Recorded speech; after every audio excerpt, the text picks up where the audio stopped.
And welcome to the April 19th, 2022 Board of Selectmen's meeting. Could we please have a moment of silence for all those affected by COVID and the people suffering in the Ukraine?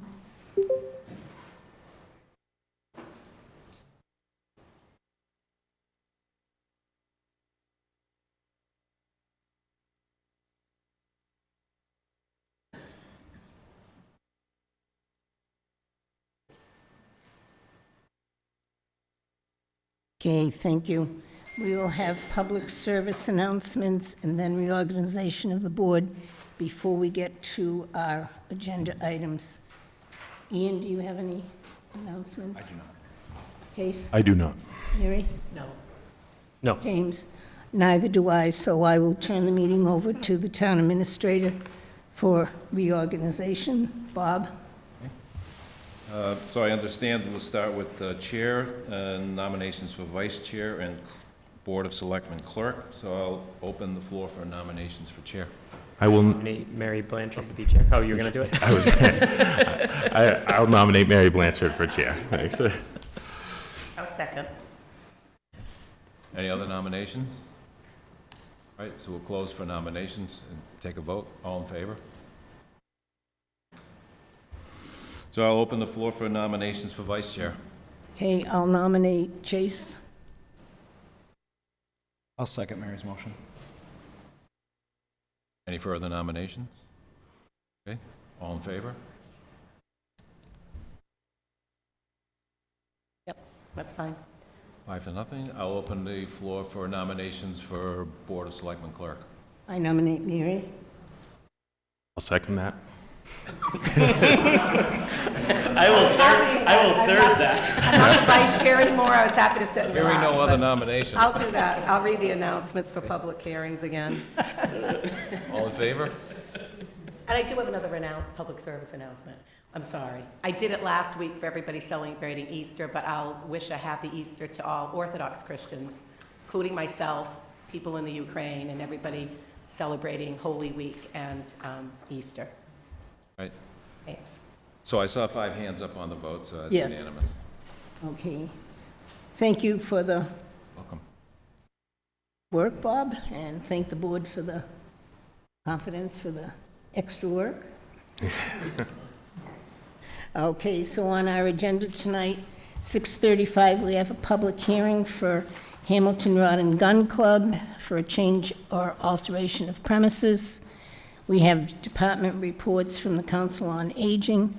We have several action items, consideration and possible action on a portion of Hillside Drive as a town way, consideration and possible action on the rate of pay for Jennifer Ash and Sean Moyner, recently promoted to rank of lieutenant, consideration and possible action to accept the resignation from Lieutenant Eric Riendo from the Sturbridge Fire Department, consideration and possible action on the Arbor Day proclamation, consideration and possible action on Westwood Drive lots 32, 33, and 35, consideration and possible action on the screens at the wastewater treatment plant, consideration and possible action on Ty and Bond's report on the Main Street pump station and sewer line connection, and the H is the same.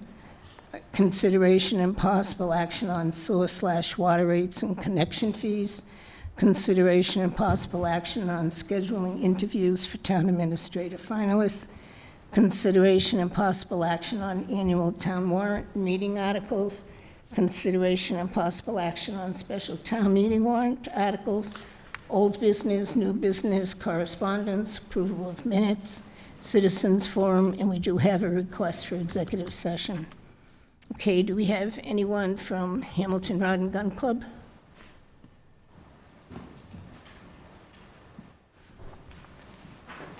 Hey, good evening, and would you please introduce yourself for the board? Sure. My name is Laurie Jeske, and I'm here representing Hamilton Rod and Gun tonight. Okay. Michelle, do we have the green cards? Okay. Would you briefly explain what it is? Well, right now, our liquor license requires that we keep all the alcohol inside the building, and specifically with our pavilion It's an open area. We have horseshoe pits outside. We have people who have brought cornhole, whatever the cornhole things. So people want to go outside with their alcohol, but they're not allowed to at the moment. So that was the change, to include the grounds to allow that. Right, and we've done several one-day licenses. Several one-day For licenses. those purposes. Yes, but this would be more when we're having club events, that are just like the smaller group events. We're having a cookout just for the club. We want to let them be able to, and then also be able to put picnic tables outside the building if it's nice weather.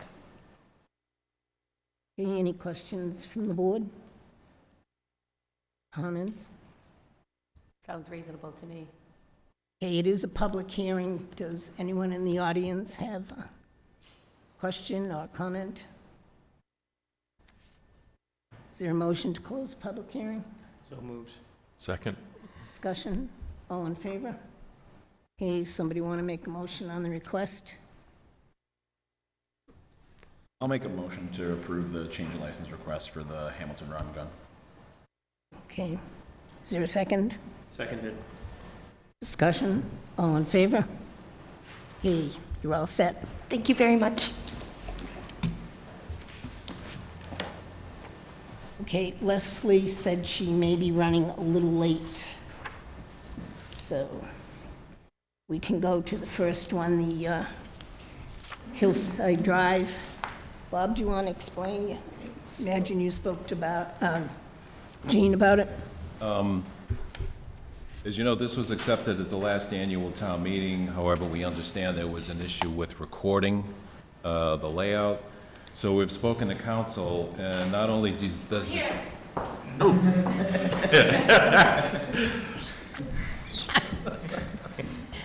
The grand entrance. She was just waiting at the top of the Sorry, stairs. no, I can't breathe. Sorry, Leslie, we moved on. She just said, "Are you Leslie?" I'm like, "Yes, that's me." So, sorry if... No, we'll let you breathe, because Bob was just in the middle of a short item. Go ahead, boss.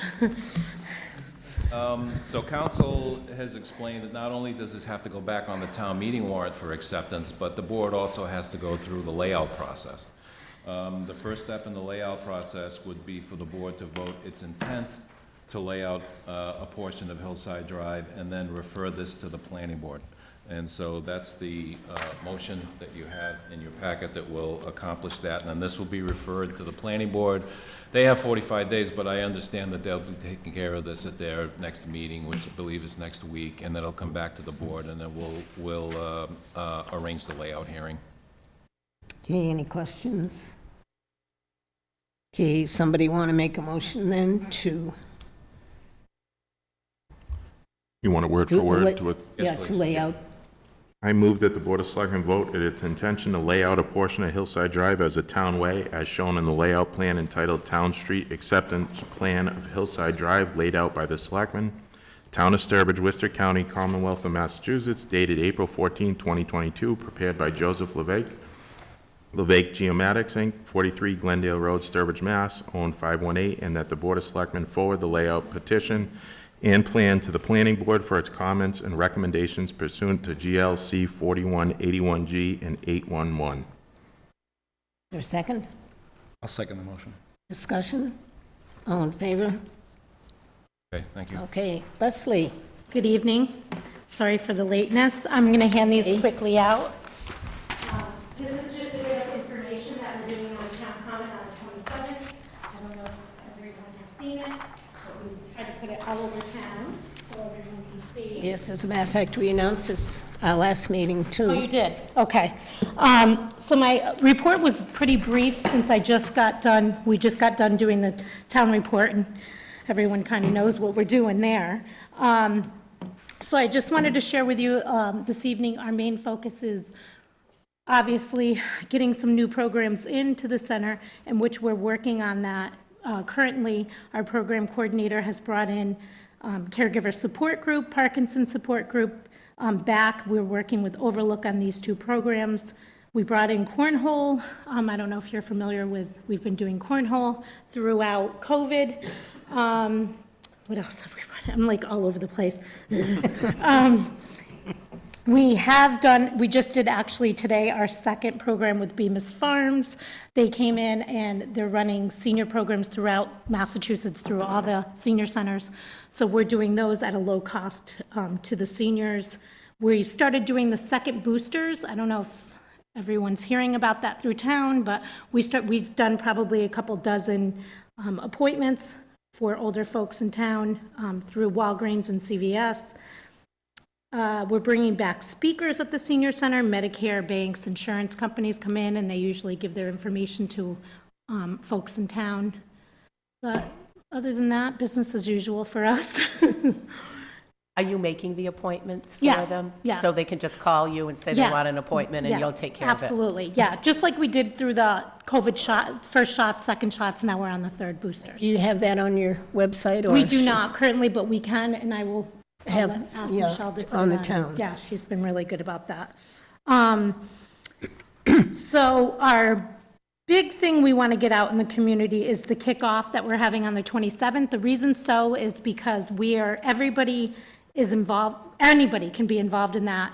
It's an intergenerational program. They're doing it throughout Massachusetts, through all the MCOAs. Every time we have somebody that completes the challenge, it's from May 1st to October 31st. We are entered as a senior center, and we're entered to get as many entries as we have, we would be able to possibly win $1,000 worth of programs for the senior center, so we're asking everyone to participate. If you are under the age of 60, you do have to walk for somebody over 60. That's the whole point of it. So we are doing that kickoff from 1 to 4 on the Common. We do have Dan Feely in town. He's going to be doing entertainment, and we are going to have some, Overlook is coming and doing a table. We're going to have some healthy snacks, giveaways, things like that on the Common. So any questions? I'm all over the place. I'm so sorry. We just had line dancing and we had Bemis Farms, and I'm like, what the heck? I gotta go to the selectmen's meeting. No problem, I was all Leslie. over. So anything you need from us? Oh, well, no, not really. Within reason. No. We have everything. We're gonna have a new center. What else could we ask for? Ooh. Yeah, no, everything's good. Any questions for me? Anything you'd like to see us do that we're not doing? No. Bob's looking at me. I don't know if that's good. I think anybody could ask Leslie to work harder. No. We have an awesome team. We do. Yeah, plus these people are too young to go. Oh, yeah, they are too young. Never too young, never too young. Okay, thank you, Leslie. Yes, thank you. Anything, Mary? Use this as an opportunity. I was going to say something to you, but, so when we designed the new senior center, when I was on vacation a few weeks ago, and I know the seniors had thought about it when they were going to have their walking trail, the racetrack, where I was, they had really nice outdoor equipment to do like pull-ups and various other things that's meant for the outside. I know we could put it on one of our trails, but maybe we could keep that in mind with the building committee, if they were able to do that outside. No? I don't know, but there is no more. There's no green space. Whatsoever. Yeah, but this would, Weren't you in the warm weather? yeah, but I mean, they have that, and they have this type of, Trunk Trail has it. they have this type of Yeah. gym No, I mean, in New England, No, you regardless of the can weather. always give suggestions. This isn't a large green space. It's a very small. There actually is. I'm going to bring it up to the Trails Committee too, because I just think it's a great idea for people who are hiking and they want to do some. There is it's actually an older adult exercise equipment that can be put on green space, like if we did have a larger space to put it on, but we have no green space in our new place. Okay. I mean, where I was, literally, it's a very small condensed area. So I just a few pictures, and I will going to forward Send it it to me. regardless. Yeah. It's not Packing. even as big as this room. It's like, We don't even have that much green space in our new place, as big as this room. I think, I mean, it's a couple of parking spots. I think it could fit if we wanted it to fit. It's just, I would love to have it fit, I'm just, yeah. I'll bring that up later at another Yeah. time. Pass it on. I'll pass it. Yeah, I would love it. It's not a big playground, it's a small area of exercise equipment, about the third the size of this room. It's not a big would love area. Yeah, any suggestions All would right, be great. thanks. I'll pass it on. Okay, thank you, Leslie. That's all? Okay, thank you. Thank you. Thanks, Leslie. Thank you. Okay, next, consideration and possible action on the rate of pay for Jennifer Ash and Sean Moyna. Bob, this came up, right? Yes, when you appointed the lieutenants, they, the way that the contract is written is that the pay grades are by years of seniority, and they have 4 or more, so they were in the last column. I think you each have one of these, and I underlined the relative pay rates. They were at 3078. When the appointment was made, they moved to the next highest salary rate on their level, EMT paramedic, but the contract says, as the chief points out, if it's an internal promotion made, they, the employee will stay at the same column of experience.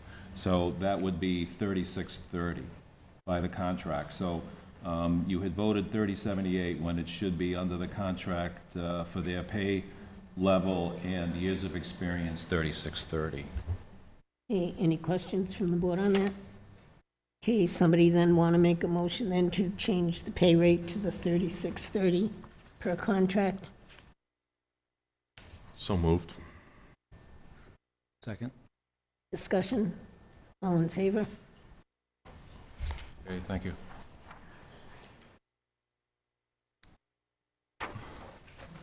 Okay. Consideration and possible action to accept the resignation of Lieutenant Eric Riendo. His resignation is effective April 29th. He sent a letter to Chief Grosso. It is with great sadness that I must tender my resignation from the Sturbridge Fire Department as position of Lieutenant Firefighter Paramedic. My last day of work for the town will be April 29th, 2022. This decision was not easy for me, but I have decided to accept a supervisory position at a commercial construction company. I have enjoyed working for the Sturbridge Fire Department these past 17 years. It has been an honor working for the department and with the dedicated personnel that make up the Sturbridge Fire Department. I have never known a finer group of individuals and count this as an honor to work beside them to protect the residents of the town of Sturbridge. In my time with the department, I have met many wonderful people within the community and felt as though I was doing my best to support and protect the residents of Sturbridge. I have enjoyed all of the community events the department would participate in each year, such as the Horrible Parade and the Santa Run, to name a couple. I do apologize if this leaves you in a tough situation, but I had to make the choice that was best for me and my family.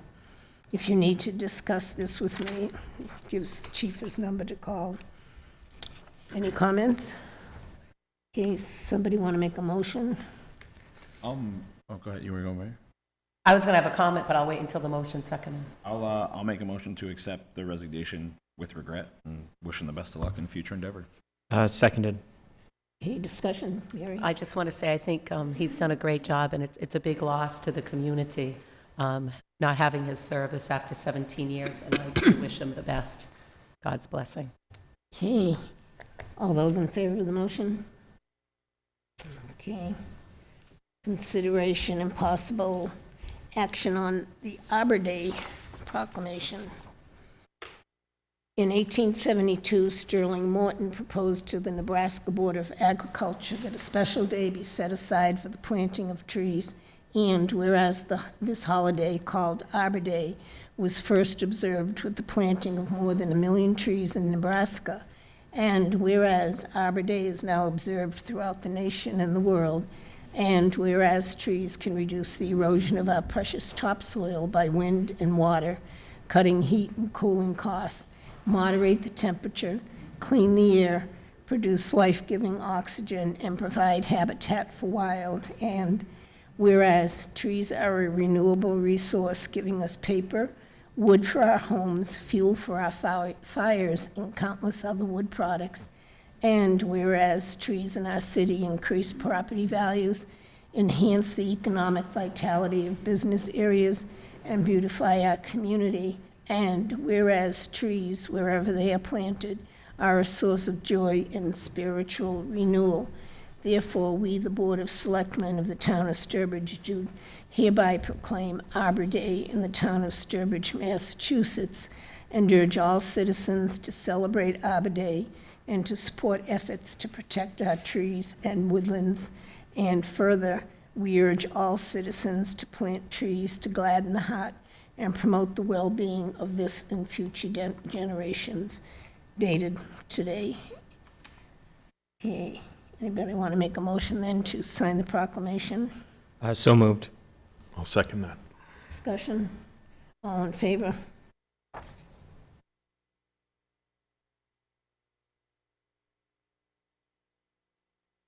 Thank you. Oh, okay, you're welcome. Here it only needs, I can fill in the date for you.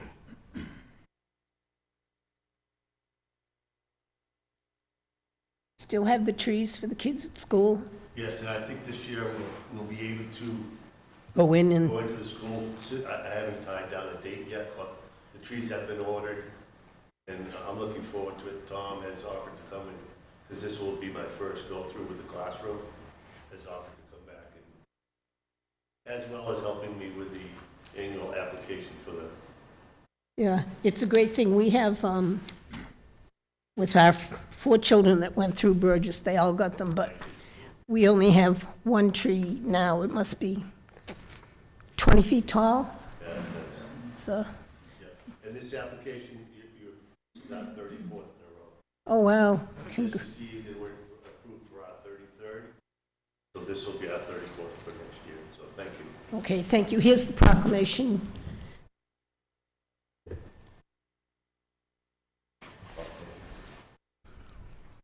Thank you. A consideration and possible action on Westwood Drive lots 32, 33, and 35. Butch? Yeah, this is just another case of these 3 building lots are not on the reserve list, so they have to go before the selectmen to get approved. The sewer goes right by all 3 lots, so we're just looking for basically approval to hook it to the sewer system.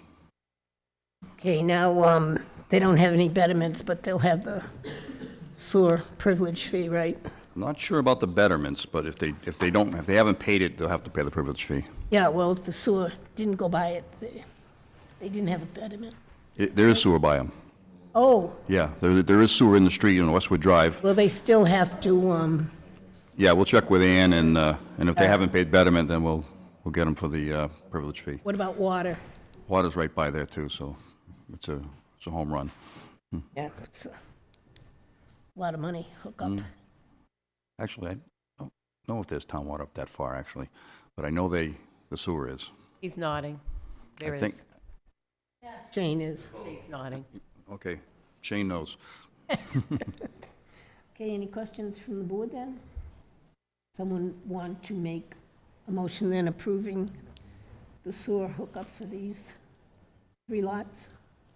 I'll make a motion to approve the sewer hookup for the 3 lots on Westwood Drive, 32, 33, and 35. Looking for water as well? Just soup. If his water's going by there, yeah, he'd be looking for water too. Sure. I don't think you have to approve the water, though. No, it's just the sewer. Just we have because to they're not on the reserve Just list. didn't want them to have to come back and ask again, that's all. I get it, I get it. I'll second Chase's motion, sorry. Okay, any discussion? All in favor? Okay.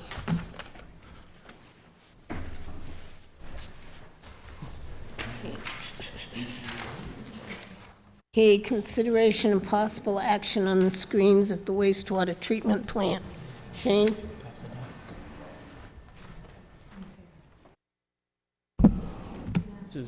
We've got it.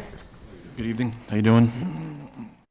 I think Bob's given, I had put together a timeline on the repairs of these screens, and Wait, excuse me, Shane, I sorry. don't mean to be rude, but That's do okay. you people have this?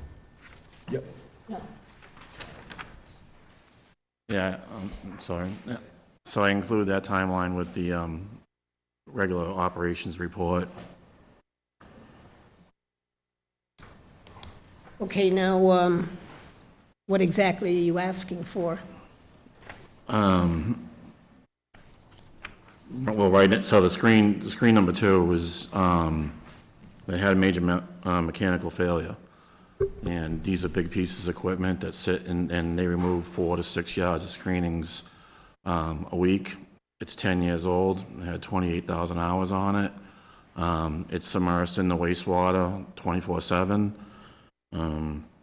When we pulled it out, usually we try to repair most stuff in-house to save money. It's just beyond our capabilities. We brought in the people that repaired the first one. It was beyond their capabilities. We had to bring a crane in, pick it up, put it on a truck, pack it, ship it to the company, and I'm still waiting on the cost of the repair, and I don't have it yet. And from what I've been talking to them a couple times a week, it's probably going to be another week or two before I have the cost for the repair. Okay, so you want us to approve the cost of the repair when you have it? Yeah, I think I'll have to come back once I have that price, and we'll have to go from there. Okay, any ballpark? The person that did this work, works on these systems all over New England. He had estimated about $50,000. But the reports that's coming back, I don't know if that's gonna be enough.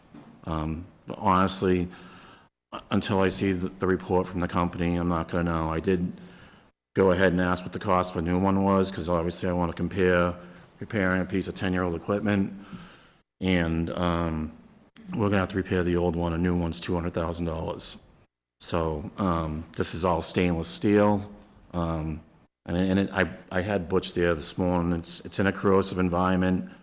We do all the preventive maintenance on it, like the manuals say, and it's unfortunate it happened, and it's a vital part of the plant, and it's something we're gonna have to repair and put back in. Okay, so we'll hold up until you get a And then I'll have to come back and ask for the money. Bob? Well, I think ARPA money was approved for this. But I think the idea here is, and what I've asked Shane to do, and he's given the information on the screens, and there was also a rough 5-year plan that was forwarded to the Right. boards. And we've talked about a capital plan, and it's begin to give the town and the board an idea of what's out there as far as capital needs for sewer and water. And as I explained to the board, I mean, there's not numbers to be held to or items to be held to. It's not an engineered study by any means, but it's just to begin to put these projects. I mean, you've seen the medium filter that's on the warrant, the generator. A lot of these things are coming due, and it's to give the board a heads up on a lot of the issues that are going to be out there with the sewer and water plants. Okay, so we don't need to make a motion tonight. We'll wait. Michelle, that was the other one that didn't come through, that I couldn't print from Bob. So I can get a copy sometime. Oh, no, this one, but the little one with the 5-year plan. Oh, we can- I had another Okay. X on it. All right, we'll print that out. Yeah. Okay. Anything else on that, Shane? No, not unless you have any other questions. Like I said, I'll have to come back once I have the cost for the repair. Okay, does anyone, Is that a failure before? Is typical lifespan of that part, is it longer than that? Is it too many variables? So if you look at the report, the first screen, failed in 2014 and it only had 8,000 hours on it. Fortunately, it didn't need the repair that this one's gonna need. We run plants all over the country, the world. I reached out to my boss, and we have problems with lakeside equipment and any of the other plants we run too. So I'm not blaming Lakeside, I'm not blaming the engineer, I think it's something that's happened. If we weren't doing the preventive maintenance like we were supposed to, then I'd be saying, hey, look, we made a mistake, but every piece of equipment down there is put on a preventive maintenance plan, and we abide by that. And is that why we send it back to Illinois? Is that the OEM? Yeah, we just we couldn't fix it. The other company that goes around fixing these, that fixed the last one, it was beyond his capabilities, so we had no choice but to send it back. okay, anything else? Okay, then now we have the tie-in bond on the Main Street pump station and sewer line project. Are they?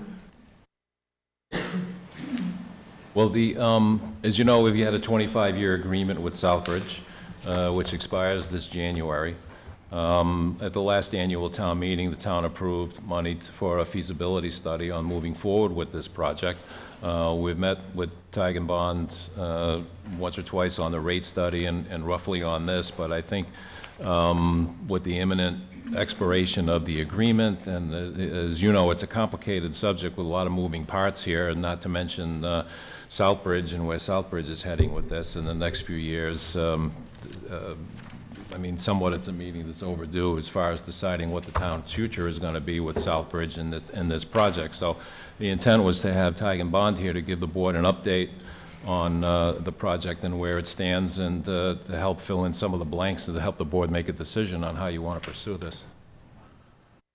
Okay, who's going to speak for Ty and Bond? Ian? Actually, it's going to be me. Hi, I'm Jennifer Miller, Jennifer. project manager at Ty and Bond. And I think if I can be given the presenter view, then I can share our presentation with you.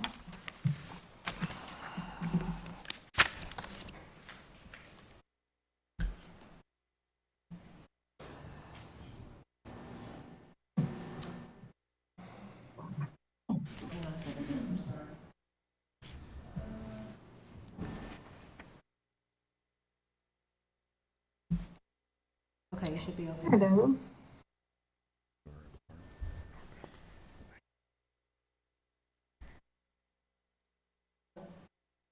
Yeah. Okay, great. It looks like everybody can see that.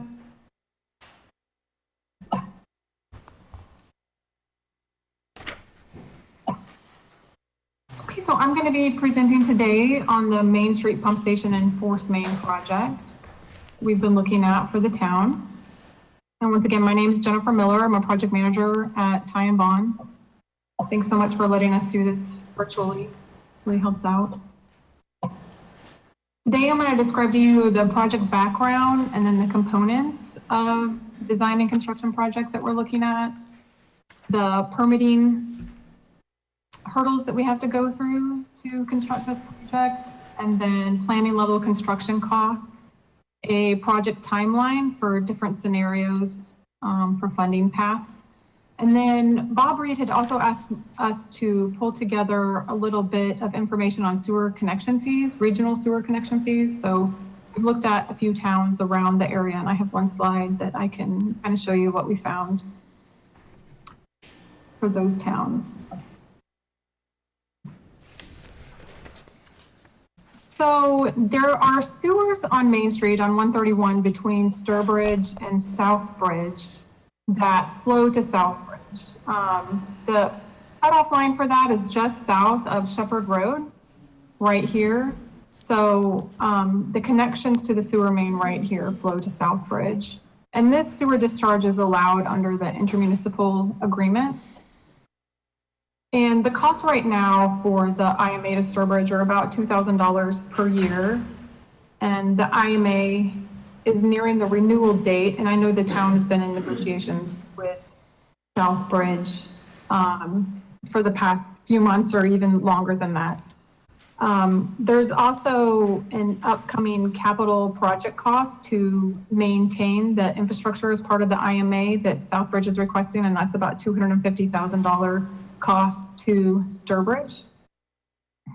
And the Sturbridge wastewater treatment plant has capacity. So it has capacity to be able to take on all of these existing flows and also future flows for development that's going to occur in this area on Main Street, and even adding in these residential areas that exist out here but aren't currently on the sewer system. So what we did is we determined the cost of the pump station and force main project and evaluated it over a 20-year period, and I'm going to show you the comparison there.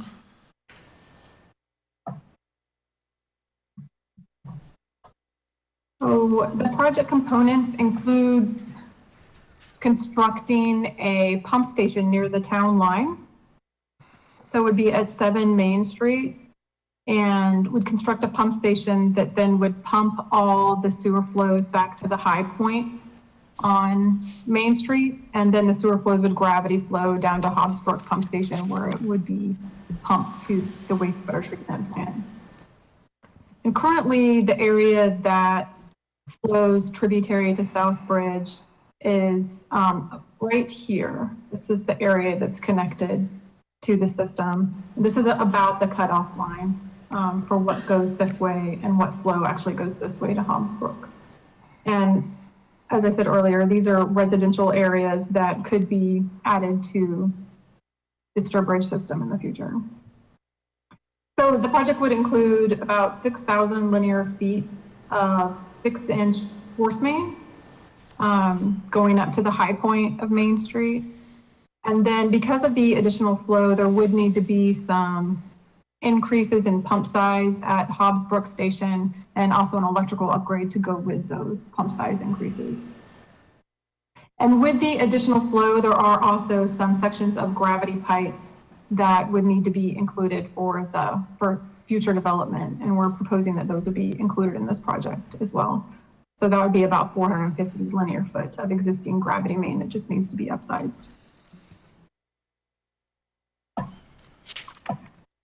So the Main Street pump station is expected to be located at 7 Main Street. It's right on the town line. And it is a property that does not have an existing structure, and it's actually up for sale. And I think the town is negotiating right now to potentially purchase this property. It is located on the Quinbog River. And so we would need to construct the pump station outside of the 200-foot buffer zone for the river, but there's plenty of space to do that on the front of the property. And we're expecting to design this pump station similar to the existing trail pump station. It would include submersible pumps, a precast concrete wet well and valve vault, an enclosed masonry control building, building lighting, HVAC and plumbing, a generator with an automatic transfer switch, all the electrical service and control that you need to run the pump station, and also an odor control system. For pumping to complete this project, because the force main is located adjacent to wetland resource areas, so there are a few stream crossings across Main Street, and within those culvert areas, there are some wetlands. So we need to complete a request for a determination of applicability with the Sturbridge Conservation Commission for the areas that are within the buffer zone. And then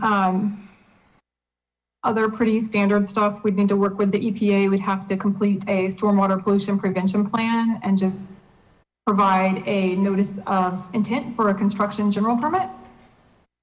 And then if SRF funding is used, we'd also be required to notify the Massachusetts Historical Commission on this project.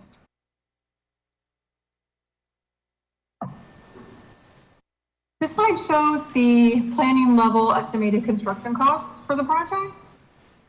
The largest costs are associated with the 600 linear feet of force main, followed by the 2 pump stations. So the Main Street pump station and then the upgrade to Hobbsbrook. Did break out the town police traffic detail for the force main, just so you could see that cost. And all in all, with the bid and construction phase services as well, the project ends up being about $4.5 million.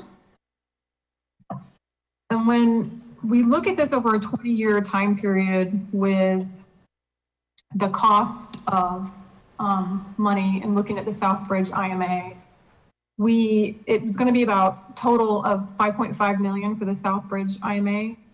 Now note that we don't know what the negotiations will bring for the new agreement. So this was using the current existing rates, and then we estimated a 1% sewer flow growth per year with also a 2% rate growth per year at Southbridge. And then at a 2% interest rate, which is what you might expect with SRF funds, the Main Street pump station and force main actually ended up costing the same amount over 20 years. We do understand, though, that the rate might be a little higher for the town if not using SRF funds. And I think I had heard 3.5%. And at that level, the total cost would be about $6.4 million for the project. Mary? So depending Yeah. on what kind of Jennifer, funding can I is just needed. ask a question? I don't think Yeah. our handout agrees with the slideshow, because our Hobbsbrook, we might have an earlier draft, because our Hobbsbrook pump station says 75,000 for the upgrade. Yeah, and the gravity I says found that- 540. Yours says Yes, 190 ma'am. and the 540's flipped. So is this an earlier version? It is an earlier version, and as I was going through it before the meeting, I saw that those things were flipped, and one of those rows was not carried over. But the numbers that I have on there would subtotal to 2.8 million, which I think your slides should show. Yeah. So those, Yeah, this is that was a correct. typo in an earlier version. Apologize Okay. for that. We'll just change it. And It's better can at send it to you 75,000 as for well. the upgrade. Yeah. Absolutely. Yeah, the subtotal's right. But yeah, I noticed that earlier. Go ahead, I'm Um, sorry. Hey, Jennifer, while we're on these numbers here, is there anywhere where it's taken into account the cost of increased electricity and treatment for the new flows to Sturbridge? We do not have operations costs in here. So this is purely the capital cost for the project to get it constructed. This is, O&M costs are not included over that 20-year period. Okay, but there would be an increase in the electricity and the treatment and the disposal of the sludge, right?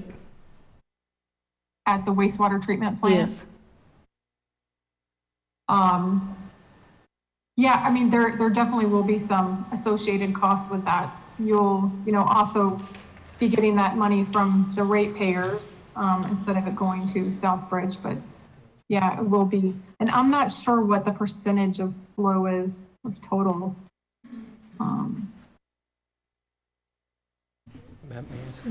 But it would be about on those. Okay, Jamie has a question too. Sure. Hi, Jennifer. Thank you for coming tonight. My question really is about, one, just what the timing of this estimated construction cost is, because the way supply chain and inflation issues seem to be impacting everybody is that we start off with one number and then 6 months later, that number is quite a bit higher. Is that taken into account at all in this projected cost?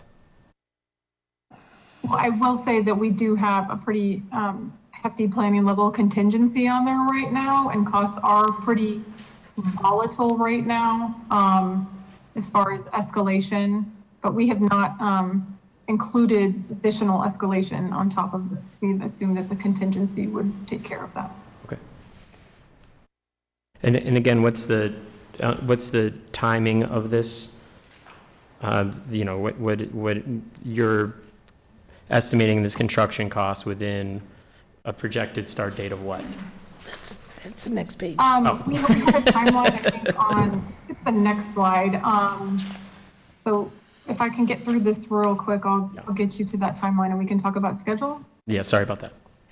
No, that's okay. Are there any more questions about what's presented right now? Anyone?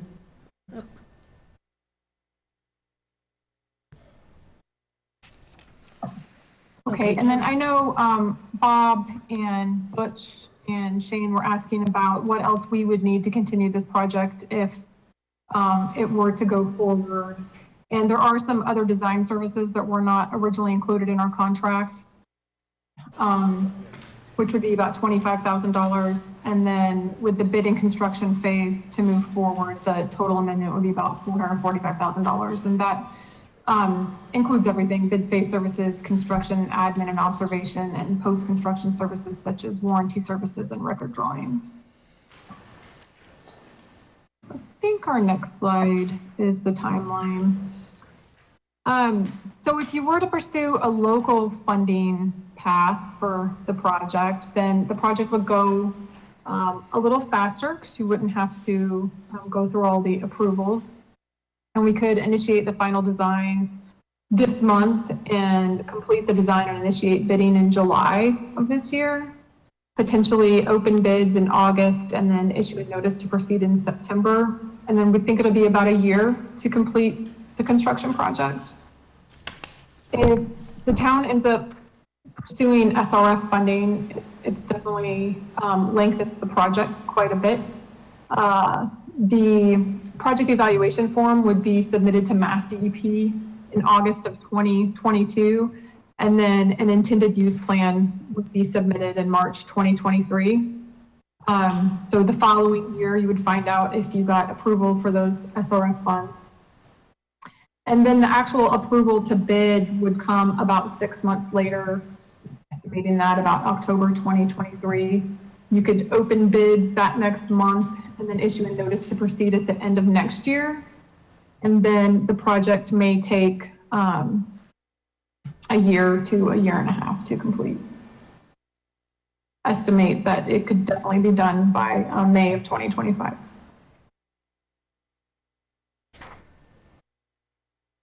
Okay, 2026. Okay, any questions on that? Mary? Bob? Jennifer, how far along, let's just say we went with the local funding, how far along this timeline would we get with the existing 200,000 before we need the additional money that Tag and Bond would need to continue?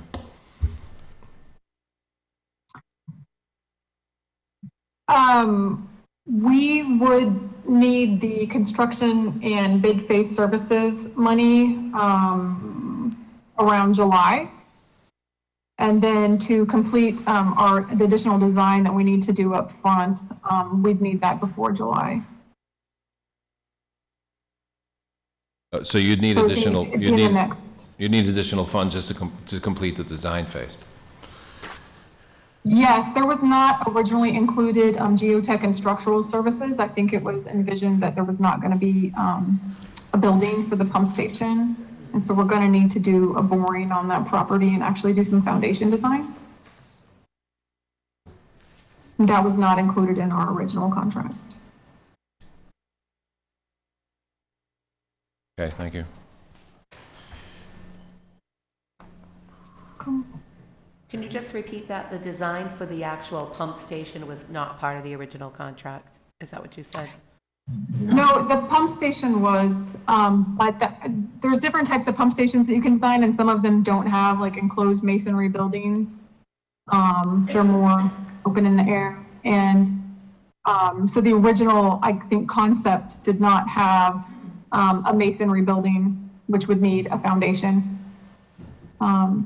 And because we're designing it to be like an existing pump station, we now are going to need to pursue additional design.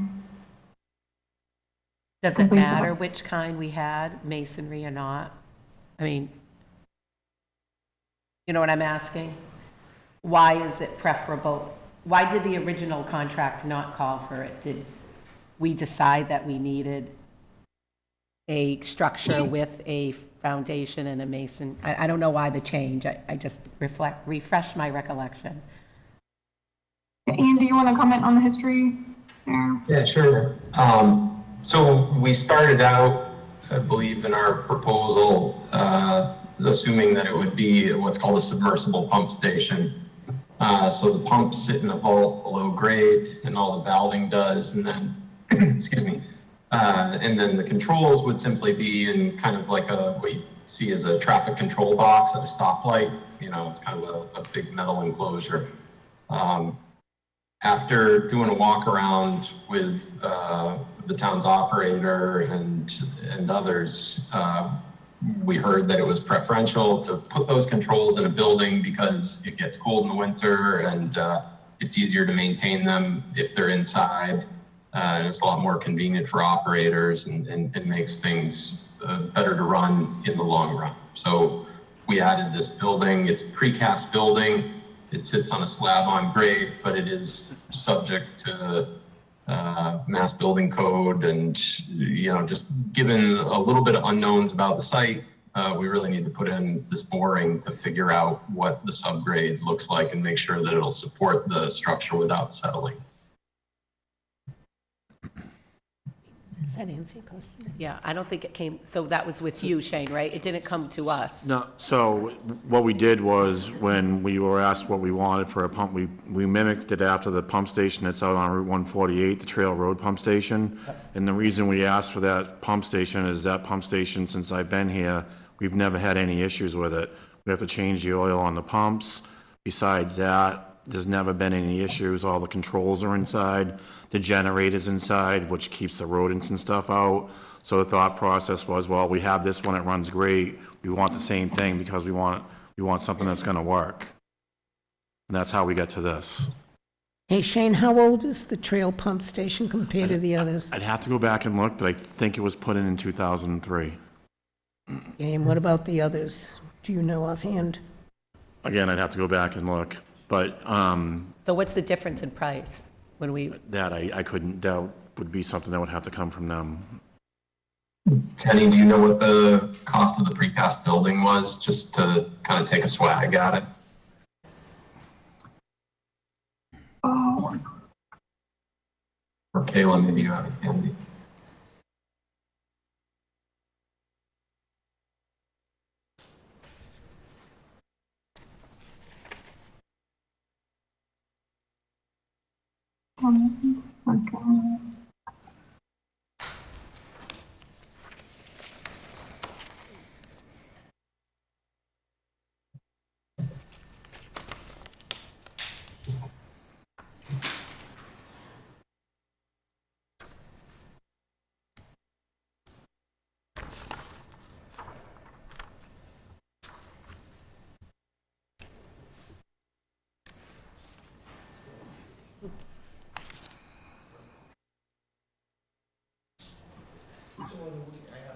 okay. I gotta believe, well, Jenny's looking, that based on other similar jobs, and the building is probably 12-foot by 12-foot building roughly, and I think they usually end up being a couple $100,000, but. how much was it? I'm sorry. A couple $100,000? 200,000 when we changed from the original plan to this? I don't think we ever actually changed. I think that's what we. Well, it wasn't part of their initial proposal. That's what I mean by Yeah, change. okay, I think that the conversation right along was, this is a pump station that we wanted. That's not just want, it's, like I said, it works, it keeps the generator, and I understand. I it's a understand. I'm cost. just wondering why, I'm not trying, I'm just, it is different than what Agreed. they originally designed. That's all I wanted to know. Okay. And it's about the difference of about 200,000. Is that right, Ian? Yeah. Yeah, I mean, don't hold me to that, the dollar, but Jenny's trying to look it up because I know we got to. Yeah, I'm looking at it. We just got lots I just of wanted a rough idea. line items here, so I'm trying to find the right one.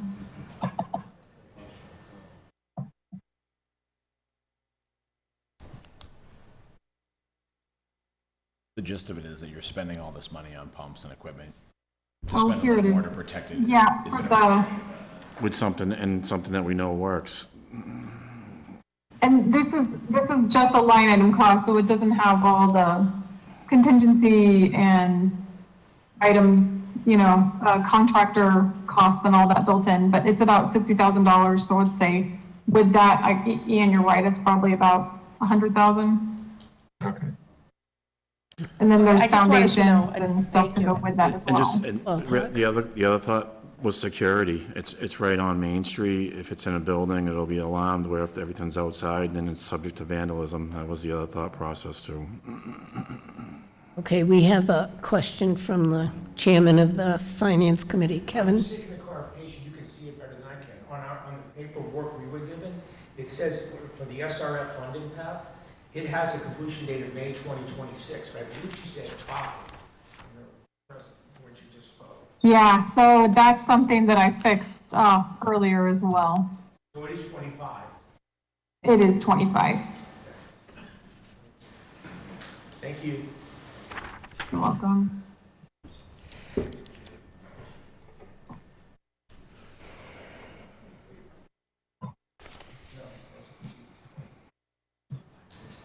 We proceed down both those paths at the same time. If we start with our own money and we apply for the grant, for the other money at the same time, So, So right now, there's still money left in, to get to a certain point in the design. What they're saying is, and we checked today, that still hasn't been completed yet. To do the geotech work that they're talking about on the site, then they're saying that's what they need the extra money for. Yeah, I wanted to clarify that too. Bob asked that question, and so if I get this right, and I'm asking Taigenborn, with the money that we've appropriated so far, we have about $160,000 left, plus the $25,000, you can complete the design. That's right. Okay. Correct. So you could still finish the design, and if you decide not to move forward with the project, you've already allocated the money for the design. At least the project's designed, and then if you want to pick that up at a later date, because right now it doesn't fit into your finances, at least it's designed. You've already allocated that money. The only thing that won't be done is, like they said, the geotech work on the site itself.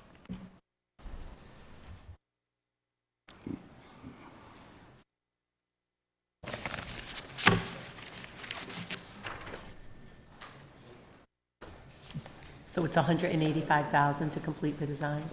There was 160. It's 160, left. and if you wanted, I think you need to do the geotech work for the design, so it'd be the 160, which you have 25. appropriated, Right. plus an additional 25. Yeah, so that's 185.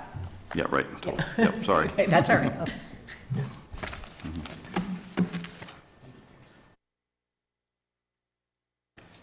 You know, we did have some, and Bob probably informed, we did have some conversation with Sturbridge about, with Southbridge about what they thought the rate increase was, and I believe what came out of that was they thought about 2% a year, but, and I thought she was very honest. Heather, their DPW director, came right out and said she can't predict the future. You don't know what their capital costs are gonna be, and those capital costs are gonna affect that, percentage rate. Yeah, I wanted to hear that it was going to continue at 2, but I think the 2% was just for, all they could project out was 1 year. So, are we, well, I'll ask questions after. I don't want to interrupt the presentation by time bond. It's a question about Southbridge, so I'll hold it. Okay, any other questions before Jennifer continues?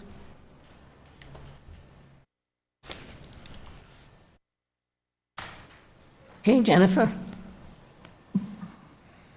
Okay. And I think our next slide's about the sewer connection fees, and you'll see that this one is definitely different than the one that's in your packet as well. So our utility management leader, Mike Schrader, has actually been working with the town of Sturbridge on a rate model.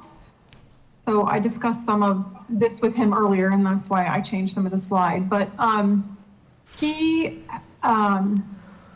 gave me some information to look up some regional sewer ordinances for about 6 towns that were either similar size or of the wastewater treatment plant or in proximity to Sturbridge.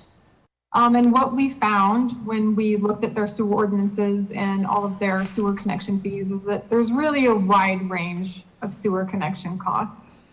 And,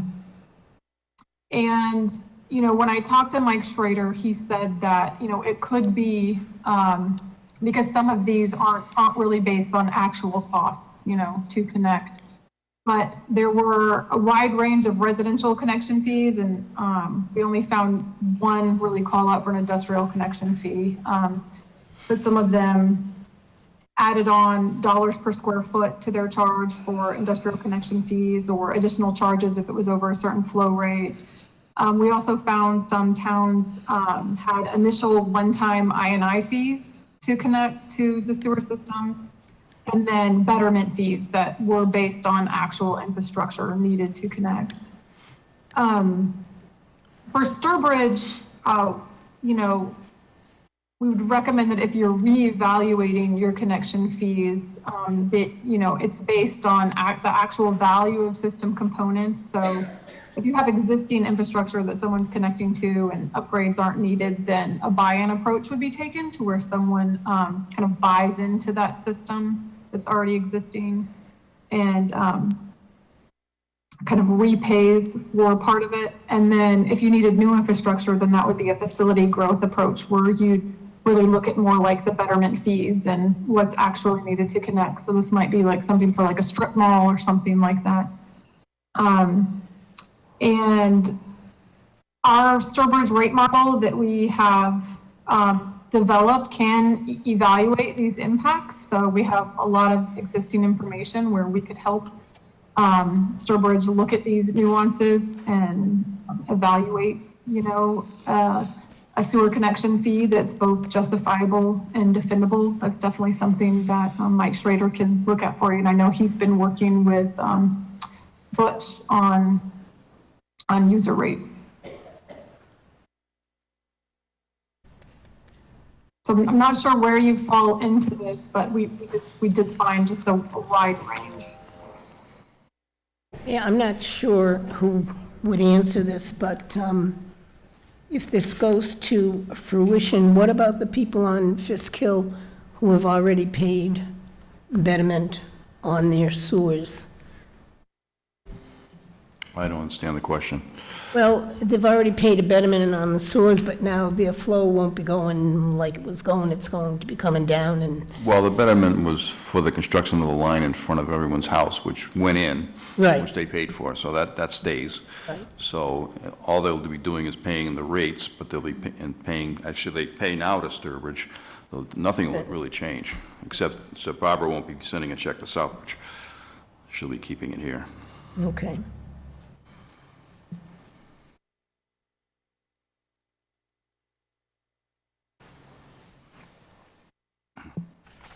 So, in the comparison, Jennifer, I know you said it was a wide range of cost, town to town.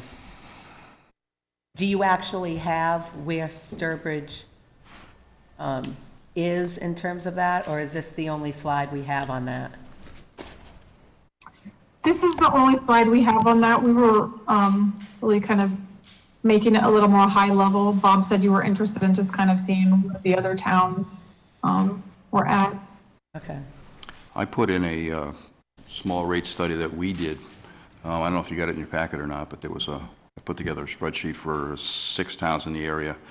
Is that the same 6 towns they used? No. What 6 towns did you use? Is it here? You asking me? No, I was asking Jennifer. You're asking me? Ty and Bob. And I can send these along, but You don't have to tell me tonight. I'm just curious. Okay. Yeah, I can send them along.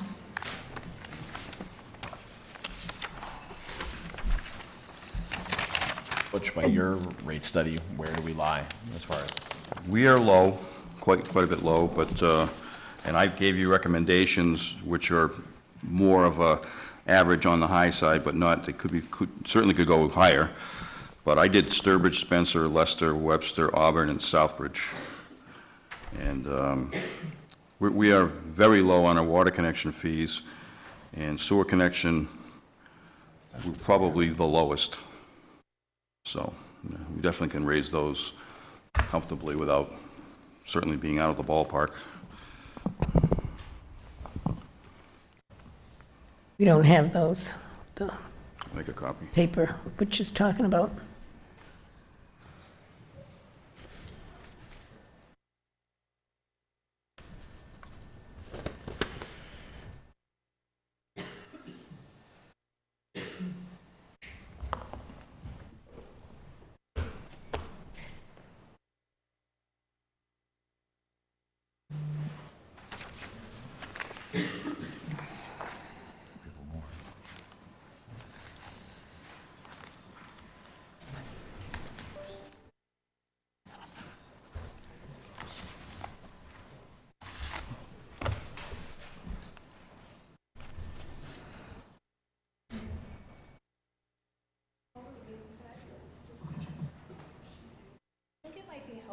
If Ty and Bond could explain the difference between going the SRF route for this project versus conventional loan, and what the costs are for going both ways. And Ian, if you could talk about the stuff we talked about at the last meeting regarding the additional cost and then the possibility of principal forgiveness, if we qualified. And could you go back to the last slide? Thank you. I can cover some of this. Okay, so I think this is probably a good slide to illustrate what I believe Barbara's asking us about. We developed these two project timelines because there's really two ways to fund this project. One is through a local appropriation with no additional state support on it. The other is through the state revolving fund program, which is shown on the top half of the page. Back a dozen years ago when we were funding the upgrade at the wastewater treatment facility, we were able to convince the state that the project was nutrient related because it was all tied into phosphorus removal. And because of some zoning work that we had done through the comprehensive wastewater management process, we were able to qualify for a 0% loan through the SRF. This project is not as clear a case for it to be a nutrient-related project. We're really just kind of transferring flow from Southbridge back to Sturbridge.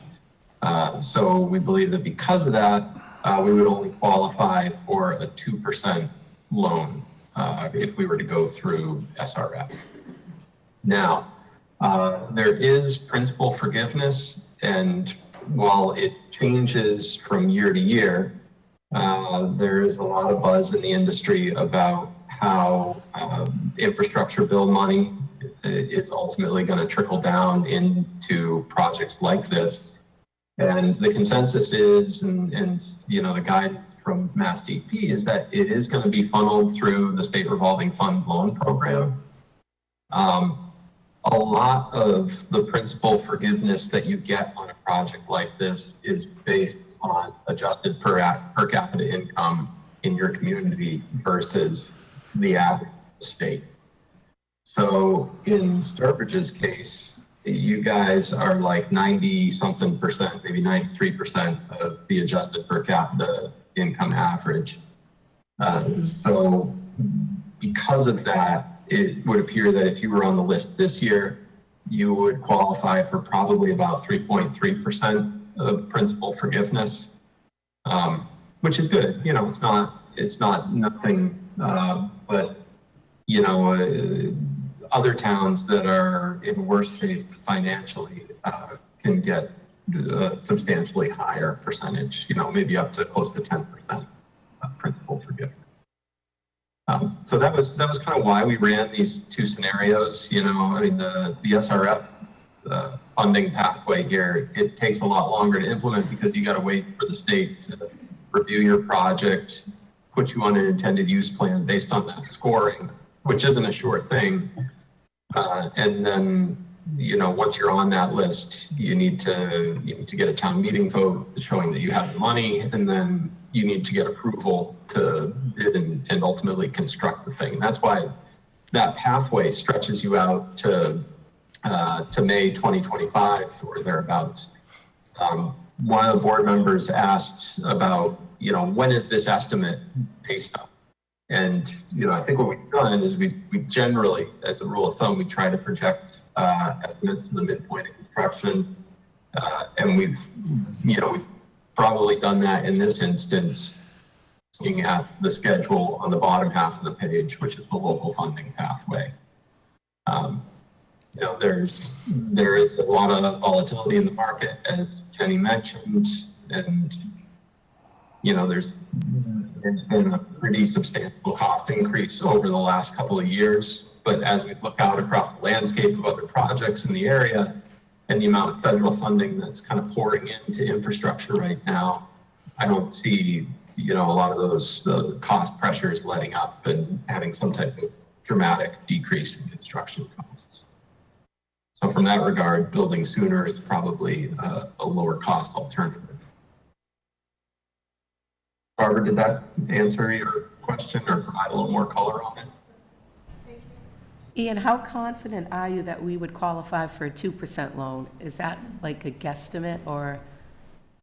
You know, where did you arrive at the 2%? I know you said last time we got 0% for our upgrade to our wastewater treatment because it was a nutrient-related project, and now we don't have that. So where'd you get the 2% from? All the other loans that the state revolving fund puts out are 2%. Oh, okay. Thank you.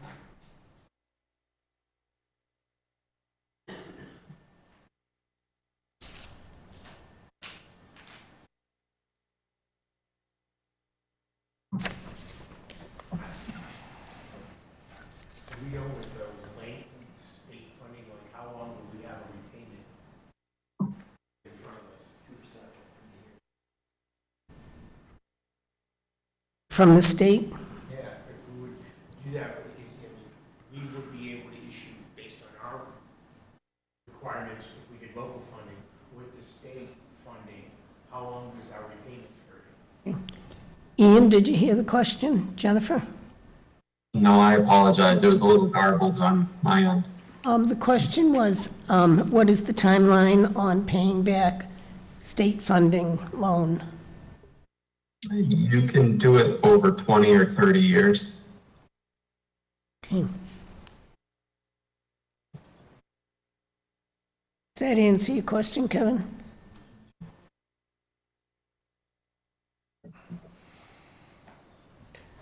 If I may, though, but is it fair to say that that's speculative, Ian? I mean, we're not sure that these programs exist at this point, right?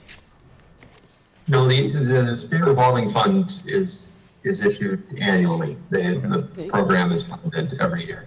The program's funded, but you're not sure what funds are in it, is how I understood that. Is that incorrect?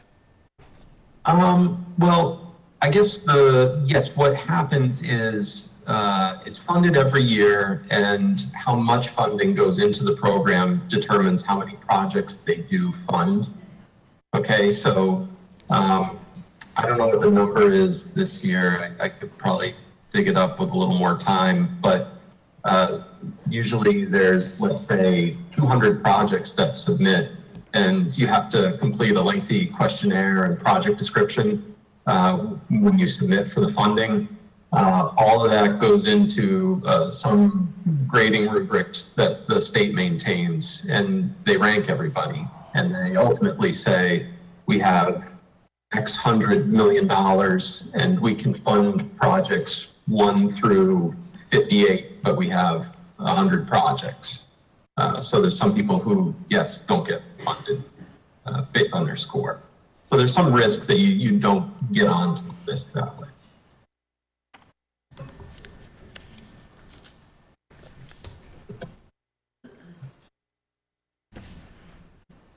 Okay, any other questions and comments on that?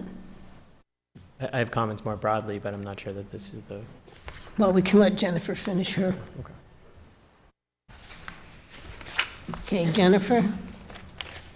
I think that I'm pretty much done, so we'll just leave it up for open discussion or any other questions.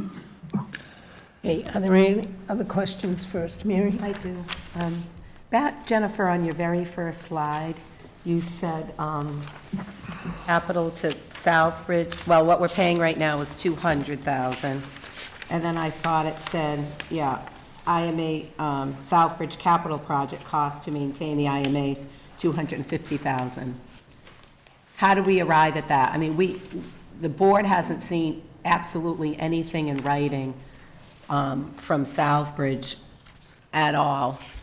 So I'm wondering how we arrived at the 250.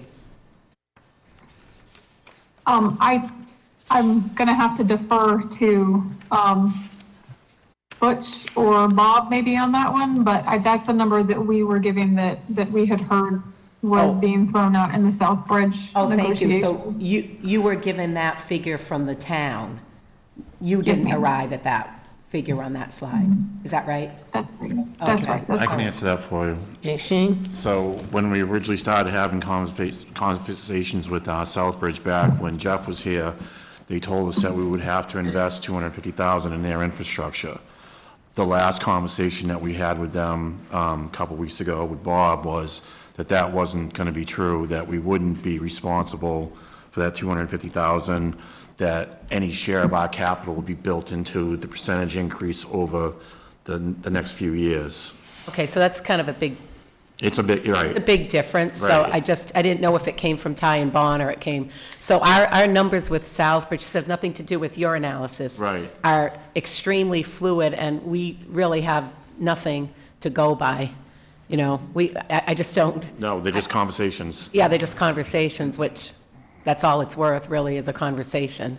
So, I just wanted to clarify that, so I actually am gonna cross that out of, I'm gonna save this presentation, but I'm gonna X that right out, because I just don't think it has the facts to back it, at this point, right? Yeah, we can just Okay. go by what was. No, I know, I'm just saying, you know, I just wanna make sure, because we all save these slides, so I just wanna make sure for the record that that's not an accurate, figure any longer. Yeah, that was a one-time thing too, that 250. I know, but I mean, it's kind of a Right. big difference. Yeah, it's been shut down. It's non-existent. I just had a general question regarding the design. How long would that design be good for? I know pumps change, equipment change. What's the life of that, what do you think? Well, that'd be a better question for Ty and Bond, to be honest. Jennifer, you have any thoughts on that one? How long basically the pricing would be good for? Yeah, Yeah. or the life of the Pricing or design. just- The was it life, pricing or just the life of the design? the was life of the fine? design, like if the money's appropriated for the design, if we got it done and, So the question is, if we finish the design but we don't move ahead with the project, how long is the design good for? I would say as long as your flows stay relatively the same. Ian, do you want to comment on that?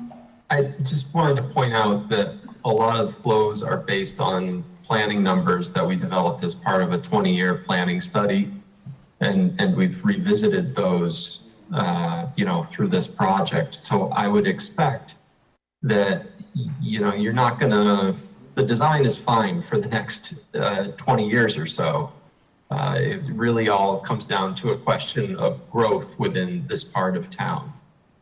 And, I think we've made some good assumptions about what that growth could be like based on, known development projects that Butch and Shane have shared with us and just other prior planning efforts that we had on the books that we could review. thank you. And just for clarification, they included the new project down on 131 past Jack's Gas, and they also included Wallace Road, Shepherd Road area, if we were to extend our sewer lines up that way. Now, which part of the project on 131? That's the Sawzick project. Yeah, but I mean, the one the road's been approved and everything, just that, not the whole area, not the, No, I think we included the whole thing, the 70 units. well, I thought their intent was to go to Southbridge anyways. No, the water was originally supposed to come from Southbridge, but as soon as we heard that, we squashed that. So why would we give Southbridge the income? Because they abutted Southbridge, so they kind of made a secret deal. And we said, no, we're not gonna, you can't. Oh, they're not? No, the water's coming from Sturbridge and the sewer's going to Sturbridge. Okay, that clarifies it, thank you. Well, that's gonna happen regardless of whether or not we do this? Yes. Oh, The yeah. water, okay, so the water is part of Southbridge. I'm sorry, that's what I meant to say. It's Yeah. part of Sturbridge. Yes. Even if we don't move forward with a new pump station Yeah, on that the sewer. project's going through either way, yeah. It's Okay. either gonna go to Southbridge, the sewer. Right, so that's separate from this whole analysis of the sewer. Yes. Okay. It's- But when they designed the pump station, they made sure it was big enough that if we did build the pump station, it could handle that new development. Right. And other areas that were called out in previous studies. Yeah, but like, to go along with Chase's question, I think you were talking about like the technology, it's not gonna be outdated. Right. Okay, and how much of a flow is this, exactly? I didn't bring those numbers with me off the top of my head. I thought the additional development was going to be an extra 30,000 a day just for the, I believe it's 55 and over communities. And I don't remember what the industrial flow was, but I don't think it was very significant. I know that the pump station is big enough to handle that. We took that in consideration. But you also got to realize if you don't build the pump station, all that flow now goes to Southbridge through their meter, which is going to affect how much you pay them. But that development right now is going to get water from Sturbridge. Correct. And if we don't do anything, that flow is going to go to Southbridge, along with the rest of the neighborhood. Correct. Okay. It already does. Ian? If we add all these additional flows that we're talking about, where does that leave us percentage of usage of our, what we can process in a day? At the Where are we at? wastewater plant, I don't, right now, your average is about 500,000 a day, off the top of my head, somewhere in there. And it's in the monthly report I give you. It's a rolling average. You still get almost 1 million gallons worth of capacity at that plant. 20.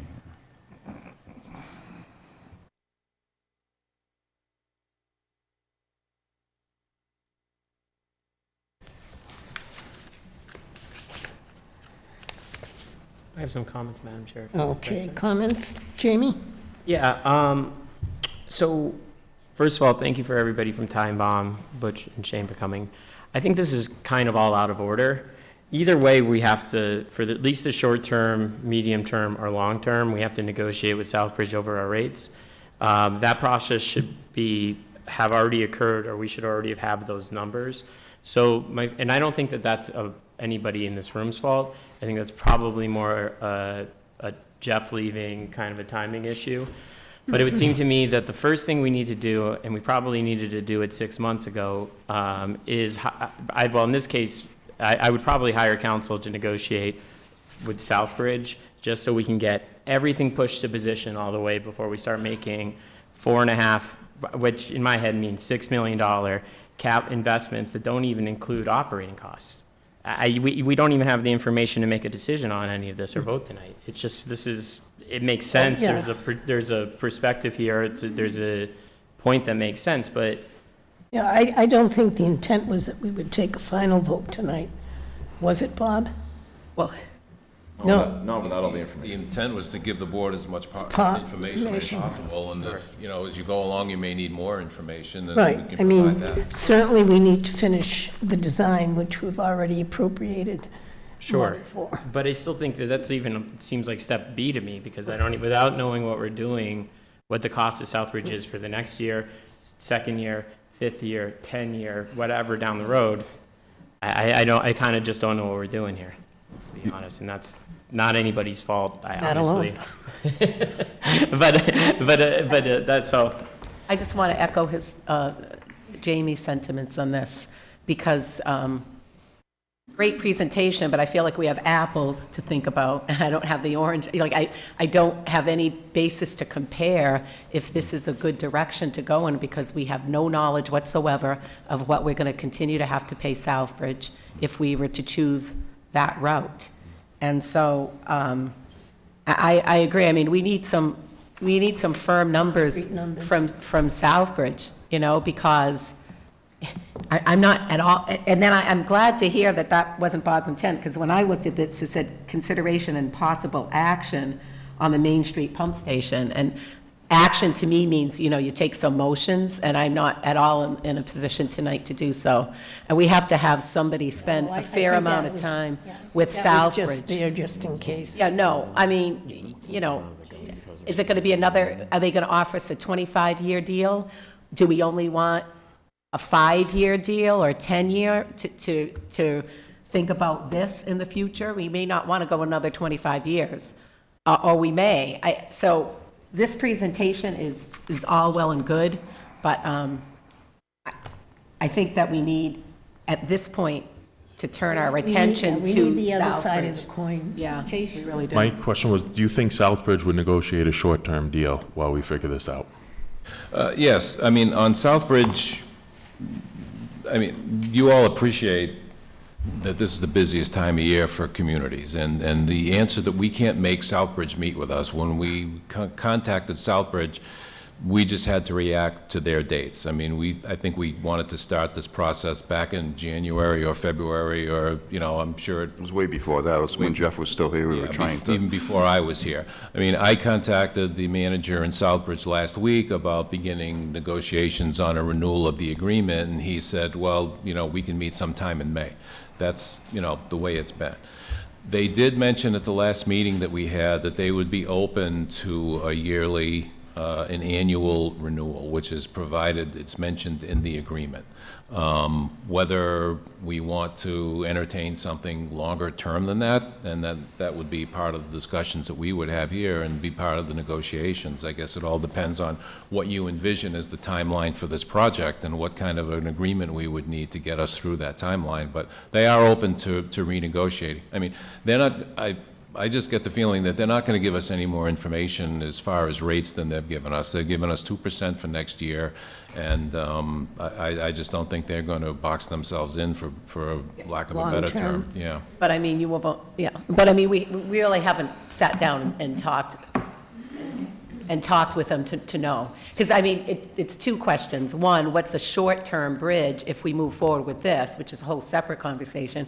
And what would they do for us if it's more of a long-term solution and we don't go forward with a pump station? They're kind of two different contract negotiations going on simultaneously, of course. But they are two separate things, you know. If we move forward with this, we'd have to get some kind of a agreement short-term. But I'm also interested in knowing what kind of long-term contract they were willing to sign with us. Right. The right decision. And I'm not saying it's on you, Bob, it's going to be on the next town administrator, but I agree, I almost agree with Jamie. To me, I'd like to get I want something, and I want council kind of involved with that, to get something in writing so we can really compare. We're getting to a point. Oh, what's it? Oh. Ian?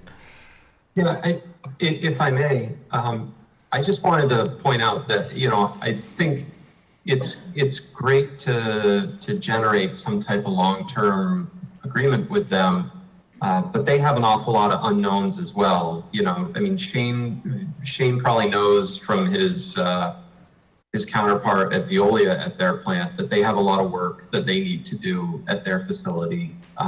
I know, I have colleagues at Time Bond who are doing work in Southbridge.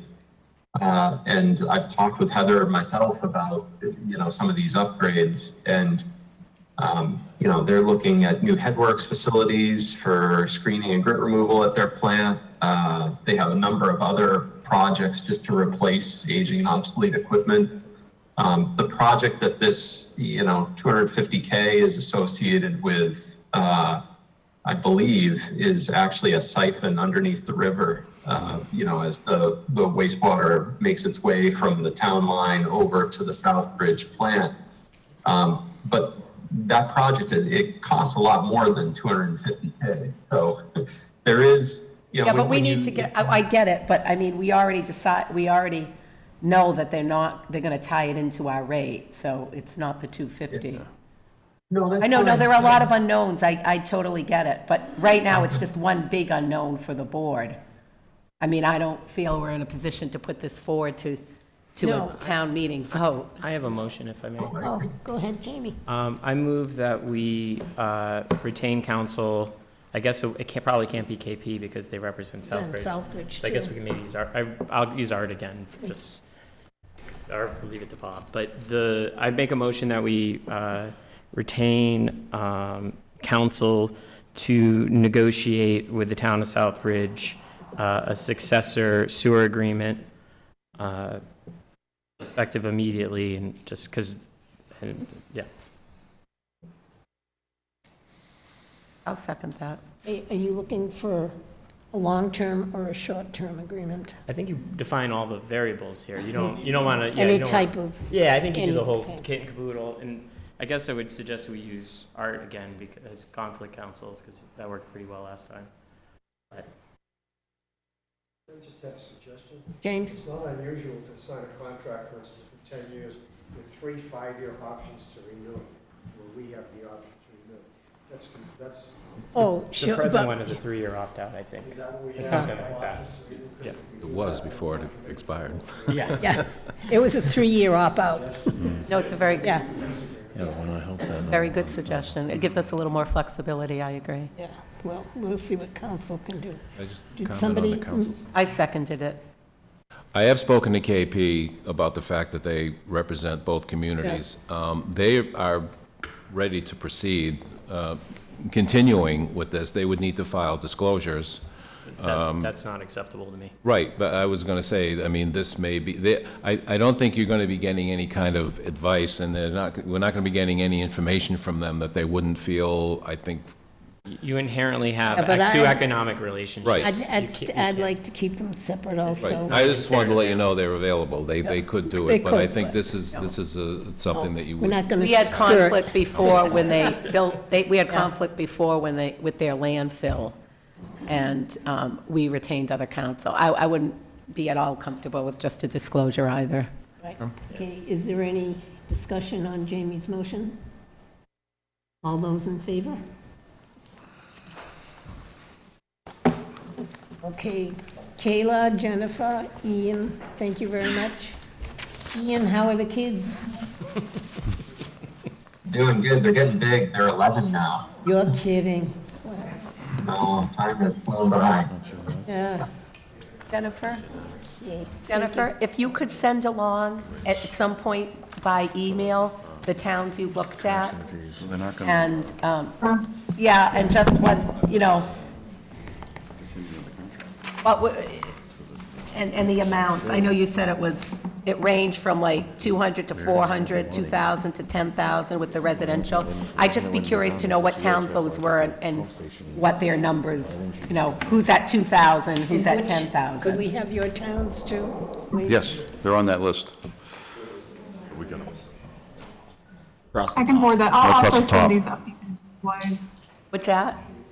I'll also send these updated slides. There's Okay. a couple of them had changed. Thank you. Well, the town names aren't unless I'm blind. Oh, I see, I'm Yeah. blind. Yeah, I did it quick. I didn't bold them.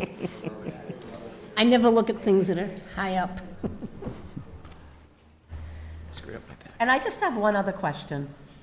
I know and I'm not saying I disagree with this, but I know you did not design an enclosed station, and that would be the additional design fee for your firm, correct?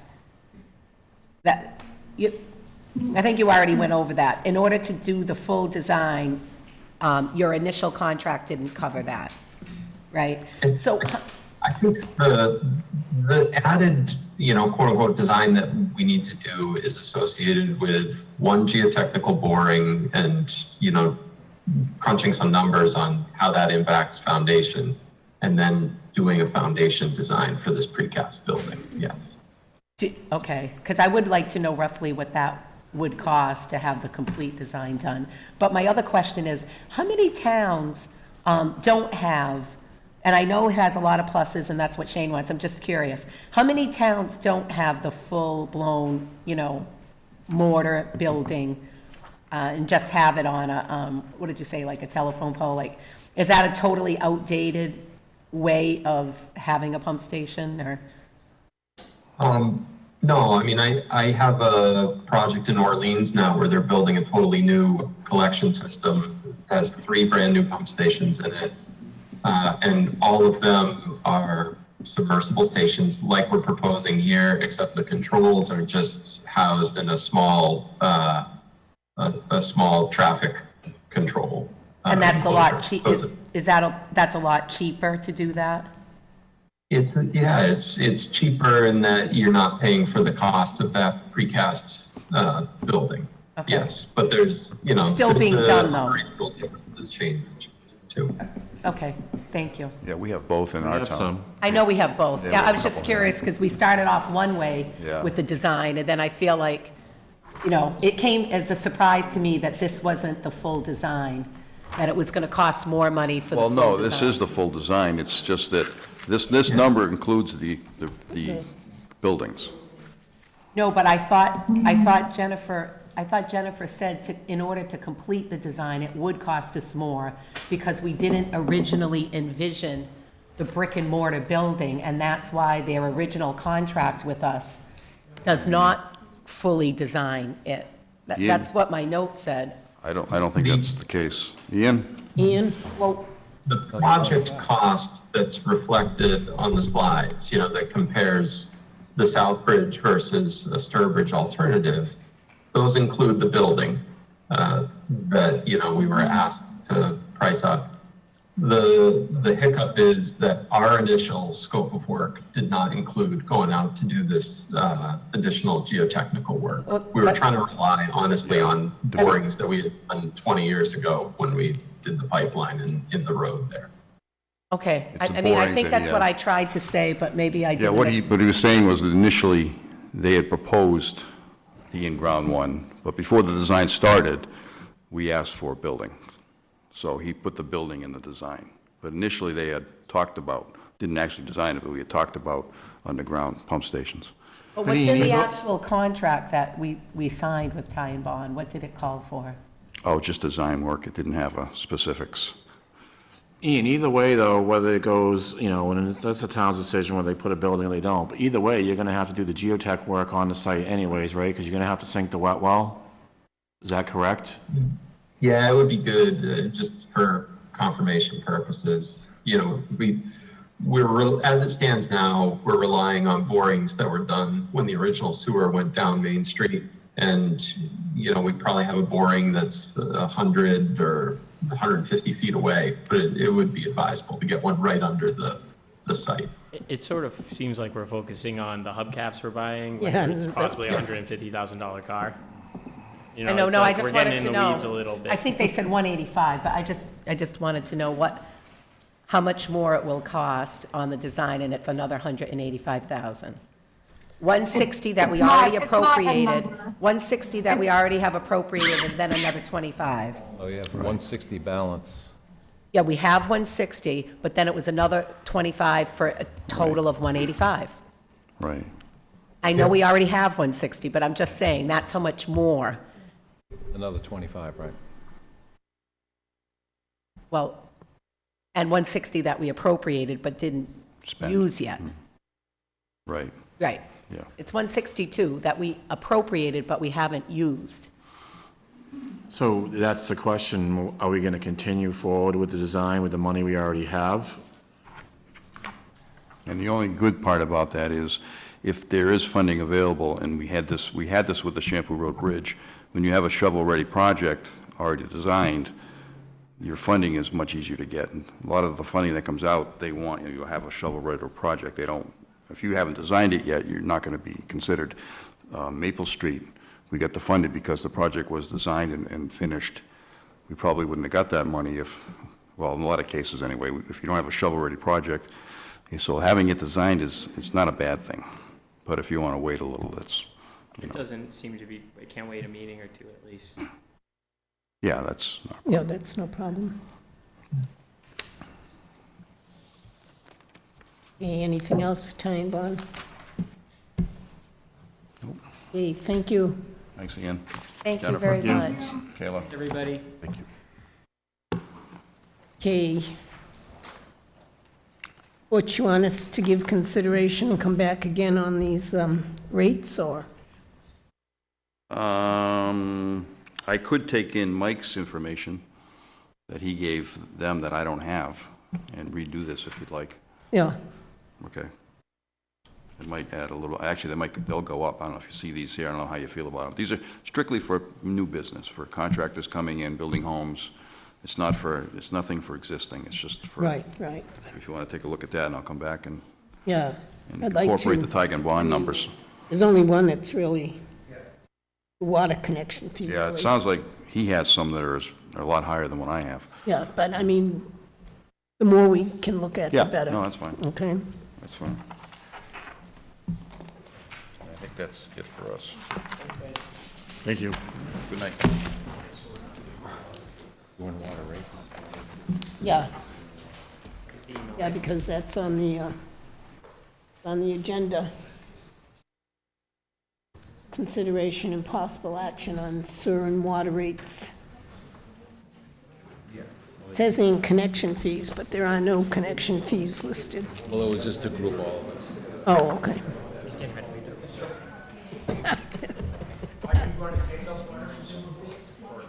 Yeah. Yeah, we're looking at it now. You were busy talking, Kevin.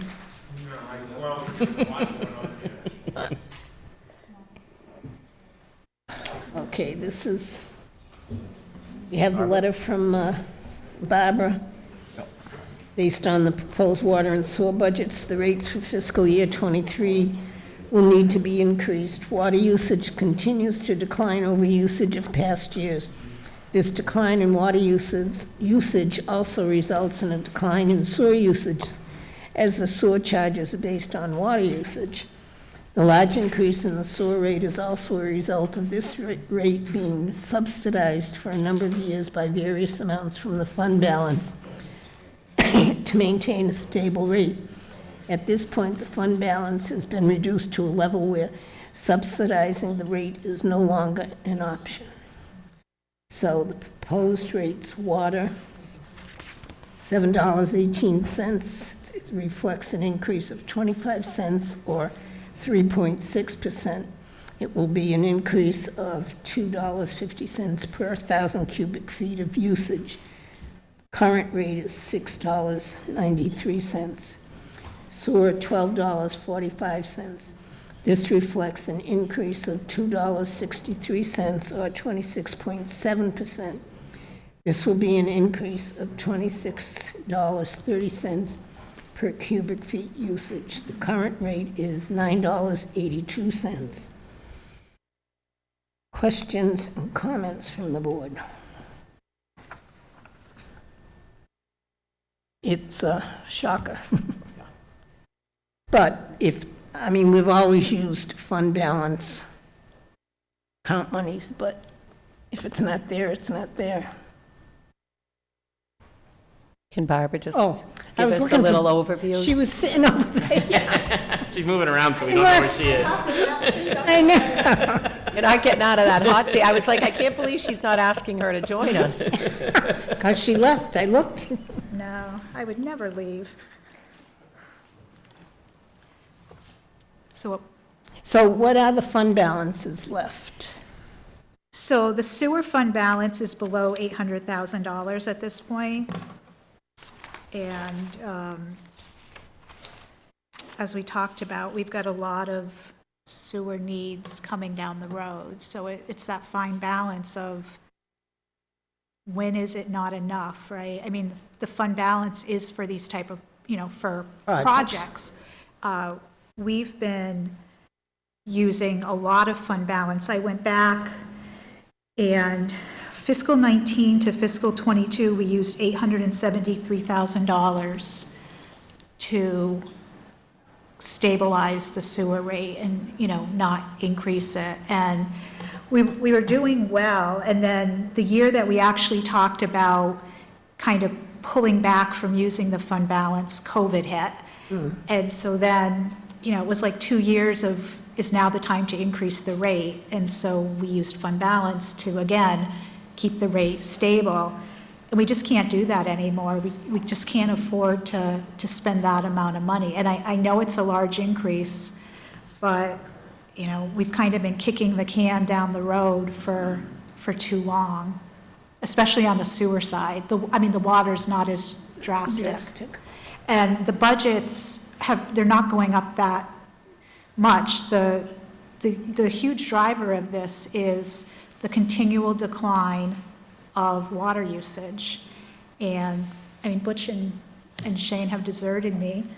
Well, They're on the sidelines. but as, new homes are built, people replace appliances, everything is more energy efficient and, doesn't use, a dishwasher doesn't use as much water, toilets don't use as much water. And I think that's having a direct impact. And, a few years ago, we thought it was an anomaly that the rates were, or that the usage was going down, but it has continued to go down year after year.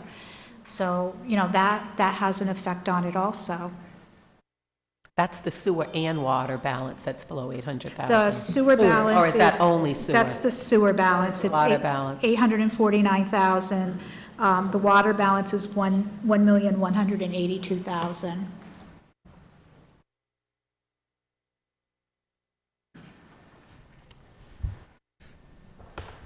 How's this going to impact the sort of median household? Well, every ratepayer pays a different amount. Is the bottom line. And so there really is no average water bill because it's dependent on, every situation is different. How many people are in the family? Do you irrigate your lawn? You know, there's just so many variables. But, and I don't even think so $2.50 per 1,000 cubic feet. So if you have a minimum water bill, your bill will go up $2.50. If you have a minimum sewer bill, which is, again, 1,000 cubic feet, your bill will go up $26.30. So then multiply that rate times, whether it's 2,000, 3,000, 4,000 cubic feet. Not many people have the minimal, right? I mean, We have a lot of people that have really? minimals, Wow. absolutely, yeah. okay. I looked at my bill when you sent this email out today, and my regular size house was gonna be around $40 on the sewer side, and then I was in the $2.50 to $4 on the water side, so. just $40. For comparison, yeah. See if you keep having kids, though. Well, the appliances will keep getting better, and I'm hoping I can outpace it, you know?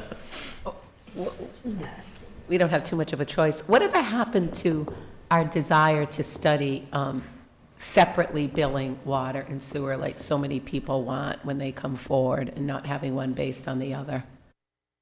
You know, we were going to look into, I think Jeff think was they was looking gonna- into it. I think that rose from somebody challenging their. No, water but we've been wanting to do that for a long time, because Yeah, it's been mentioned. several, Are you talking not having all the water usage count towards your sewer? Well, bill? Correct. Not using the water for To your calculate sewer. the sewer? yeah, because a lot of people say we use water, and, you know, and it's very hard to explain, and basically all we're ever left with is that's the way a lot of other towns do it, one. And two, if you do it separately, then your rate's just gonna go up if The you don't rate would wanna. go But a up. lot of people feel they use their water and it's not going into the sewer. You know, Butch is nodding his head, and over the So- years, we've had a lot of people, Yeah, so- we've had a lot of people come forward, and it's been one of our goals, I believe. Well, we With were our gonna- former TA. Yeah, we were gonna look at it, but it's.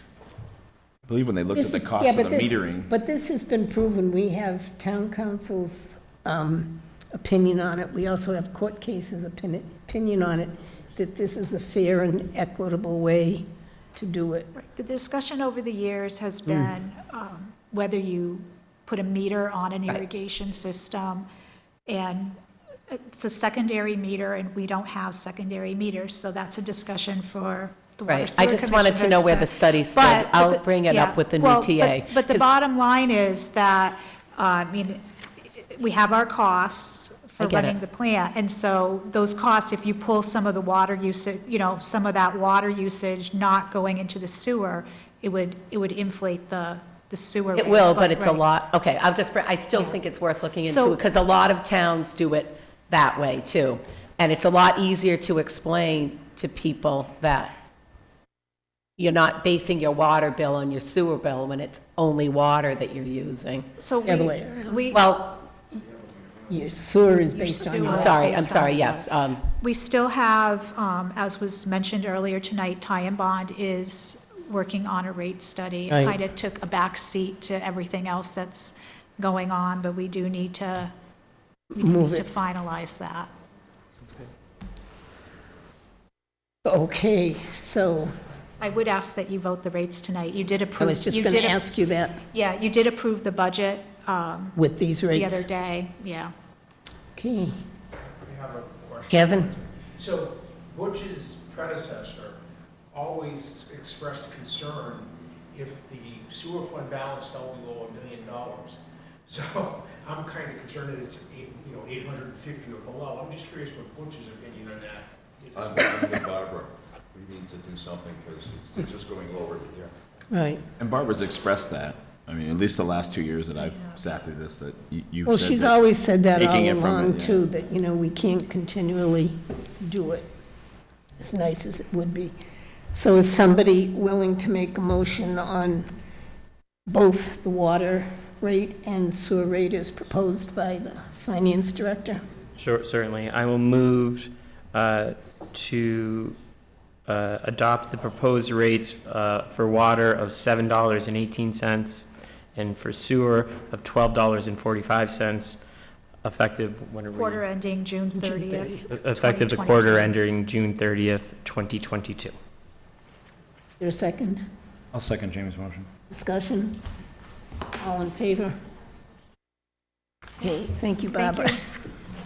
We'll direct all the phone calls to you I know, it was very brave of me to make that motion. and all the Facebook remarks.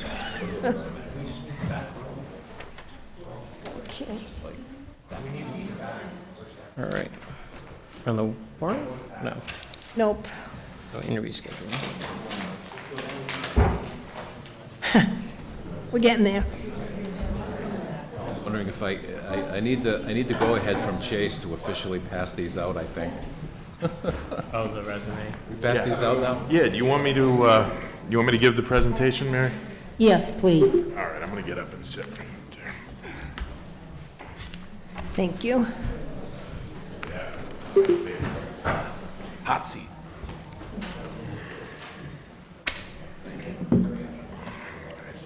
What?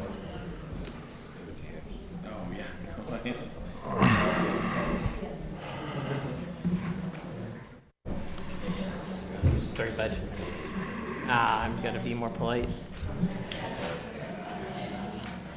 All right. Did you make him go over there? Yeah. I like to face you, so when I get the heat, I can just...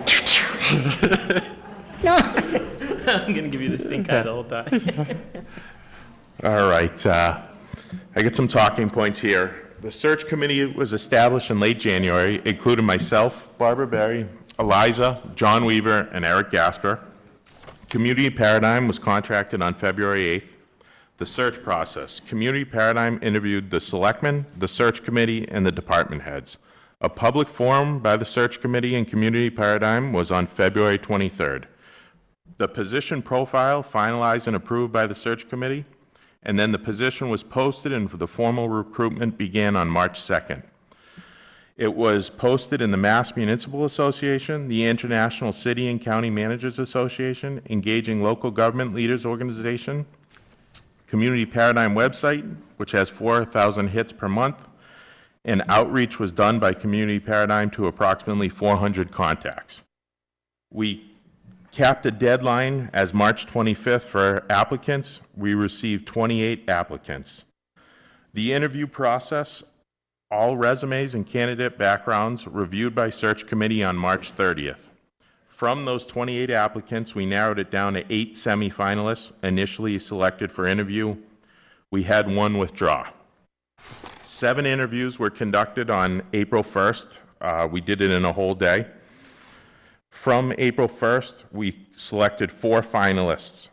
We had 1 withdraw, and I bring to you 3 names. Background checks were completed on these 3 names. We had Corey, education, and most recent employment and references. So our first finalist is Robin Grimm. She is the current town manager of Stoughton, a position she has held since November of 2018. Prior to that, she was the director of administration for Cranston, where she has been employed in the same or similar position in prior years. She had also served in the city of Providence as chief operating officer and as executive director of operations for the school department.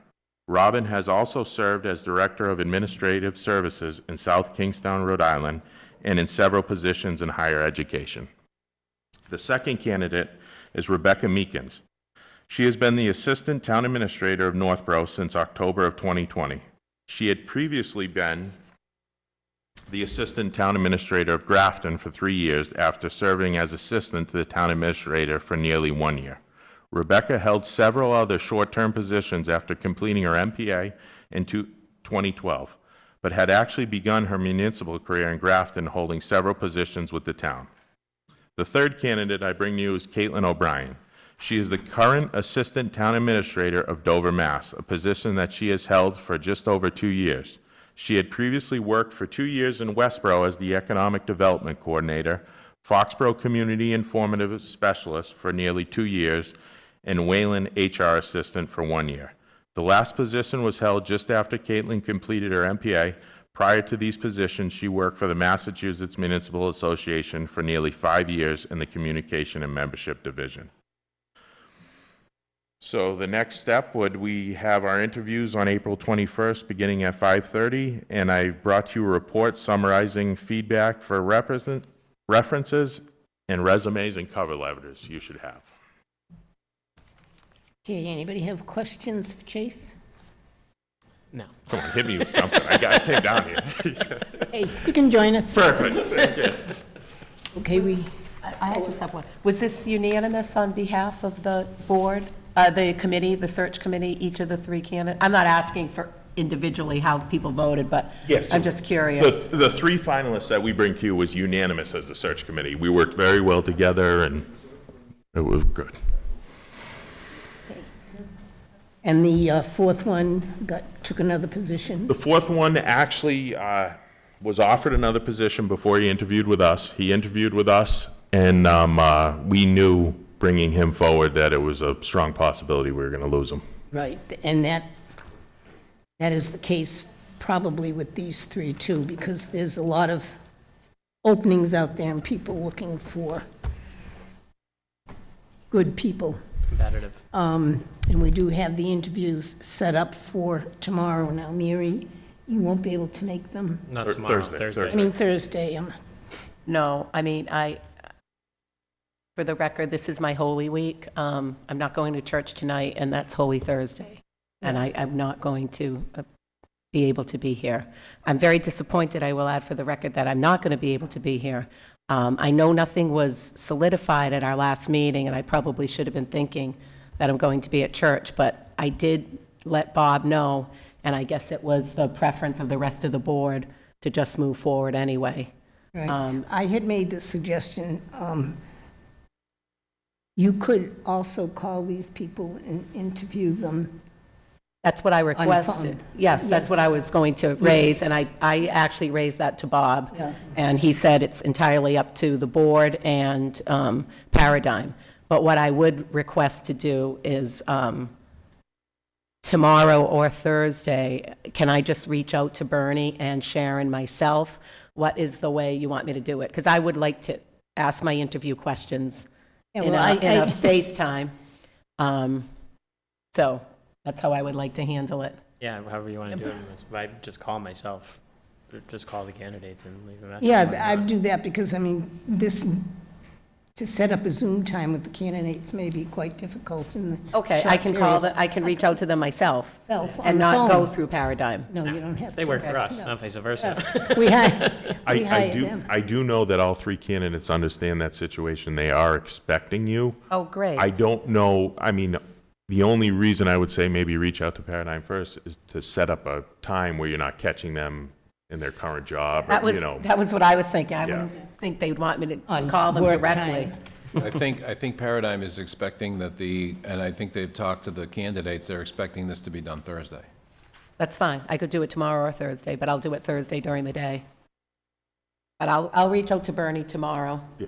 And, And then you could give us your feedback.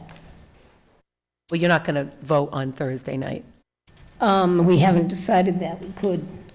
Well, I would be, Or we could set up, are people available Friday morning?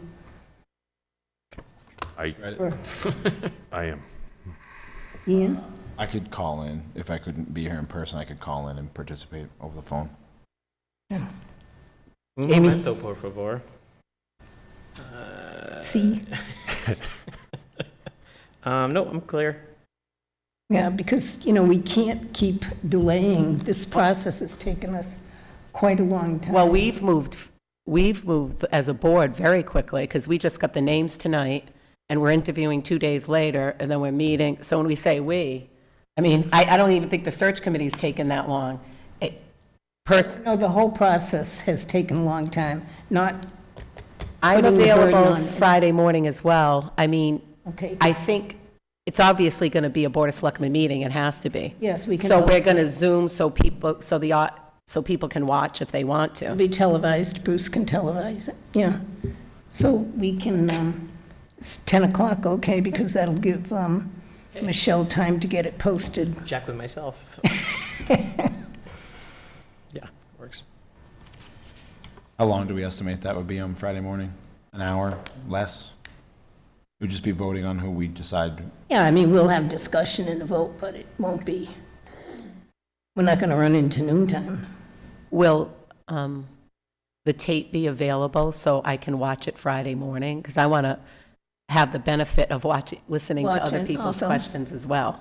I mean, I can do that at 7 in the morning, but I don't want to be in a position where I'm only basing my decision on my interview questions. Right. Could Bruce have the tape ready for Mary I guess. so. tomorrow? Well, not tomorrow, I mean, not doing it till Thursday, it'd have to be ready. Yeah. Because otherwise, we will have to vote on Monday. I'm not available on Monday. Okay, well, at two- all. Yeah, see, No Mondays except for our scheduled Mondays am I available. Okay. I tend to agree with the chair too. If there's somebody we like, we should just yeah. go. Because it's really very difficult to hire right now. Mhm. Put it on video on the Thursday night. For the town website.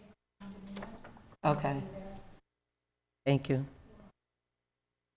Thank you, Barbara. I know you want to be included, Mary, but if we're in a situation where all four of us were in agreement with the candidate, it'd be 4-1, even if you opposed. Is there any No, point I in delay? appreciate that. I appreciate that. No, I'm available Friday. No, but I'm I saying just- if on Thursday night, we're sitting here and it's 4-0, your vote would not matter. Not to say it like Yeah, that, but it it'd be 4-1, I'm not trying to make, it'd be 4-1, and the outcome would be the same. meant it harshly. No, I know you don't mean it harshly. I don't. But I really feel like, given the circumstances, I would expect the courtesy of a full board allowing me to benefit from watching the candidates. I'm already not going to be able to have the exchange and follow-up with everybody else. And I just don't think that's a very, I know. Yeah, I'm just I know saying it's not from a- personal. I just don't think that's a very good Well, way to do it's not- business. It's not with an personal, elected Mary, board. but we have been talking about this date even before last week. Mary, it would be And unheard before. of, hold on, it would be unheard of if it was another religious observation. If somebody was Jewish on the board and it was Passover that night, you would not hold the Well, meeting. we would have known it. But it's But neither. hold it's- on, but hold Okay. on. You did know, because a week ago, when we made that agreement, even Bob reached out. He hadn't even contacted Bernie yet, because he said, we left it, according to your email, he goes, I'm not sure how we left it, which means he didn't contact Bernie yet. He reached out to all of us, and right then and there, I think I was the second to respond after Ian, and I said, that's Holy Thursday for me, I will not be here. In the past, when we've had another Orthodox person, Priscilla, we didn't even have a meeting Holy Week. So it's a religious observation for me, and for me not to be able to benefit by at least watching the tape, I think is a really poor way to do business. I If have a you want to feeling- vote without me, then fine, but I think you should wait till I Friday. am all for waiting for Friday. Awesome. But I do want to just say that I was under the impression that we were interviewing this Thursday. I don't from have a problem with that. 3 weeks ago. 3 weeks. And I asked at our last meeting saying, look, Right. and the reason why I am going to go through with the interview on Thursday, because normally I okay. would always wait, is we are just losing these candidates I don't have no, left I and have, right. I get So- it. I have no problem with Thursday. My comment was, and I know he was just asking the question, when Ian said, we'll vote Thursday night, No, whether or not you're present. We never discussed voting on the same night that we interviewed, and that was my response. I have no problem making my own telephone call in this instance. I don't. But I do have a problem if the vote takes place absent a full board. We're going to be Well, we're on 10 a.m. doing Friday. We're doing 10 a.m. on Friday, right? Friday, so we're all set on that. Okay. Michelle, you'll be sure and post that meeting? Okay. Thanks, Michelle. Okay, and speaking of appointments, the search committee for the new DPW director has, well, you can put it in better words, Bob. They've conducted their interviews. Because of the charter, we have a bit of a convoluted process, and we still need to have one more meeting with at least 2 finalists, which we've scheduled for Thursday. What I would request the board to do is to meet at 5:15 Thursday to confirm my appointment for the DPW director. Right, that's just a straight approval or disapproval of candidate. Go back to Mary, if she's comfortable. I don't think it's going to matter. No, I- So yeah. I guess I'm not for department head approval. I guess I'm not personally comfortable. The TA is our appointment. This one But it's subject is to the- confirmation. Yeah, is just a. Yeah, it's my appointment. Town It's just that administrators. You have whatever number of days it Why is. couldn't we just do it at 10 a.m. on Friday? Well, because I thought you Oh, might you have want to to meet. interview.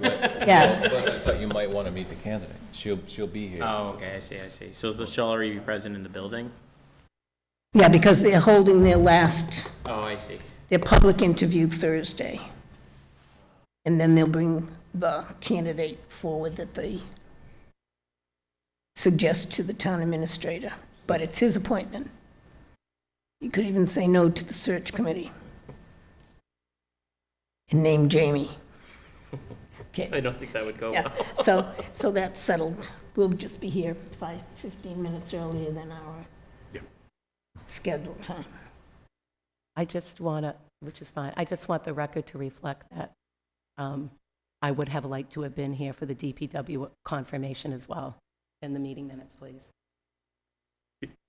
Can It's you okay. come at 5:15? I can't. I can come from literally 5:15 to 5:30. That's all it's going to take?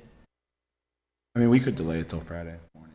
Yeah, I but understand I that thought- person I guess the being here. candidates are I going to thought you had written that you couldn't be here after 6. I can't. She can be, no. Well, I mean, I got to get to, You know, people have been, I've missed, you know what? department head Just- appointment too before. It's not the end of the world if 4 people vote and 1 doesn't, okay? That's So- fine. Let's just have the minutes reflect that I would have preferred to do it on Friday. I'm going to church in Shrewsbury, so that would be late if I tried to leave at 5:30. I would make it like this, so let's just leave the record the way it is, and I don't understand why I can't wait till Friday, but that's fine. Well, the candidate's going to be here. Well- And we may as well. No, it's just, okay, it's settled. Let's not get into the ditches. Okay, so that's all settled. You're all set. Bob, then with your Barbara had a crew. question. Barbara? Our meeting on Friday now, I may on Friday have a town accountant candidate to bring forward. So could we add that to the agenda? You may. I may have one to him, but Oh, it's going to be Bob. I thought that's what you meant. Bob's doing he's nothing. never leaving. He's work around here He's now. never leaving. Yes, because, I mean, that's, Would you want that person to come in? yes. Okay, But, I mean, we need that position filled. tell me about it. I know. Okay, anybody else want to appoint anybody else come Friday? Thursday, Tuesday, Wednesday? Okay, so we still have the annual town meeting warrant articles. Bob?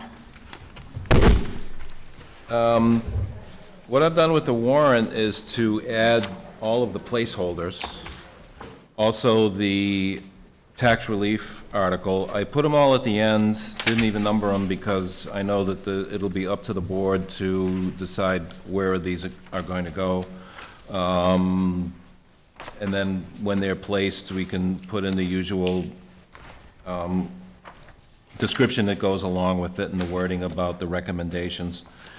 I think part of what I wanted to do, we wanted to do, is at least get it in the form that can go to the Finance Committee.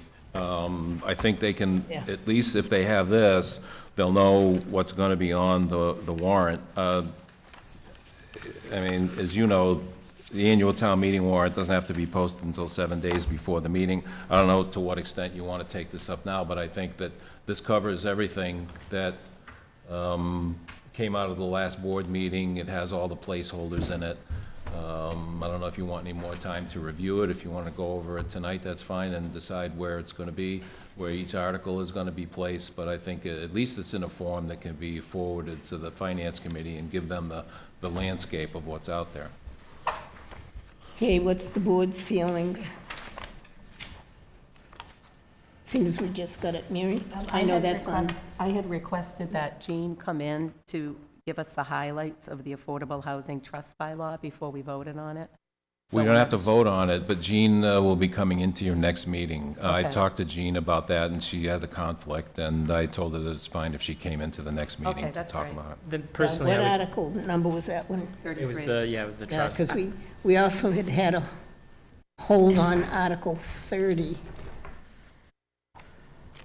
We hadn't voted on that when we voted on the others. Let me see if I can find it. Right, and I think Article 30, if I may, is, Yeah. as I said, this is a draft in capital letters. I know, for example, the school superintendent was left in here. I mean, I'm open to whatever suggestions the board would have on how you would want to modify this. So if you still need time to think about it, if you want to change this at a later date, but, I mean, this was intended to provide a structure. I think that, I mean, we can talk more about the need for a capital bylaw. I think that, you know, some of the discussion tonight pointed out the need to have a 5-year plan and begin to project what the need is and is going to be out there in 5 years. But this was just intended as a draft, and I'd be awaiting any further discussion on this and recommendations from the board on how you might want to change this, whether it's participation or who should be appointed to it or what the process is. You know, it's a fairly complicated process. Personally, Is that- okay. No, sorry. go ahead, Jamie. No, I was just gonna say, I haven't really had a chance to digest it, so my preference would be to do it at the next meeting, because we just got, I don't know, it was Well, today or my yesterday. too. Also, there's a lot of comparison that we'll have to do with, Barbara sent out the, what's the title of it, Barbara? Good name for it. That we would have to compare it with, so I would like to do a lot more digestion. Good, yeah, we'll put this on for the next meeting. Thanks, Bob. I won't be here. Uh-oh. Oh, that's okay. The board's more than capable of voting without me. Is it outside of the normal process for us to let the FinCom see this and start to review things that are close? I mean, as a draft? It seemed like they were pretty hungry for it tonight. That's why. Well, we usually wait until we have voted on all the articles that are on it. Yep. You know, place and support, and then they go through and they can do theirs. But instead of piecemeal, it's best to keep it us and then them. Okay, so you want to hold this till the next meeting? Please. Okay. Okay, then we have new business. Jamie? No new business. Mary? No. No, no. Ian? I have none. I have none. Oh, that's old business. Anybody have any more old business? No old business. Mary? No. Chase? No old. Ian? Oh, I had old business. I had asked beforehand if we've had many applicants for the charter committee, cable. Yeah, it's been on the website since the board discussed it, and Yeah, Michelle said there's only 2. So she said she's gonna emphasize it. I mean, with all the complaints we get about the cable, you think people would be jumping. Anybody interested in going to battle with Charter? Now's your chance.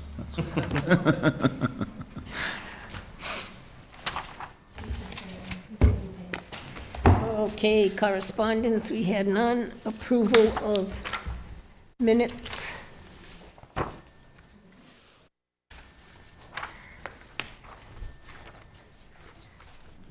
I had just a few See anything that was wrong? typos, but I can't seem to find the minutes now.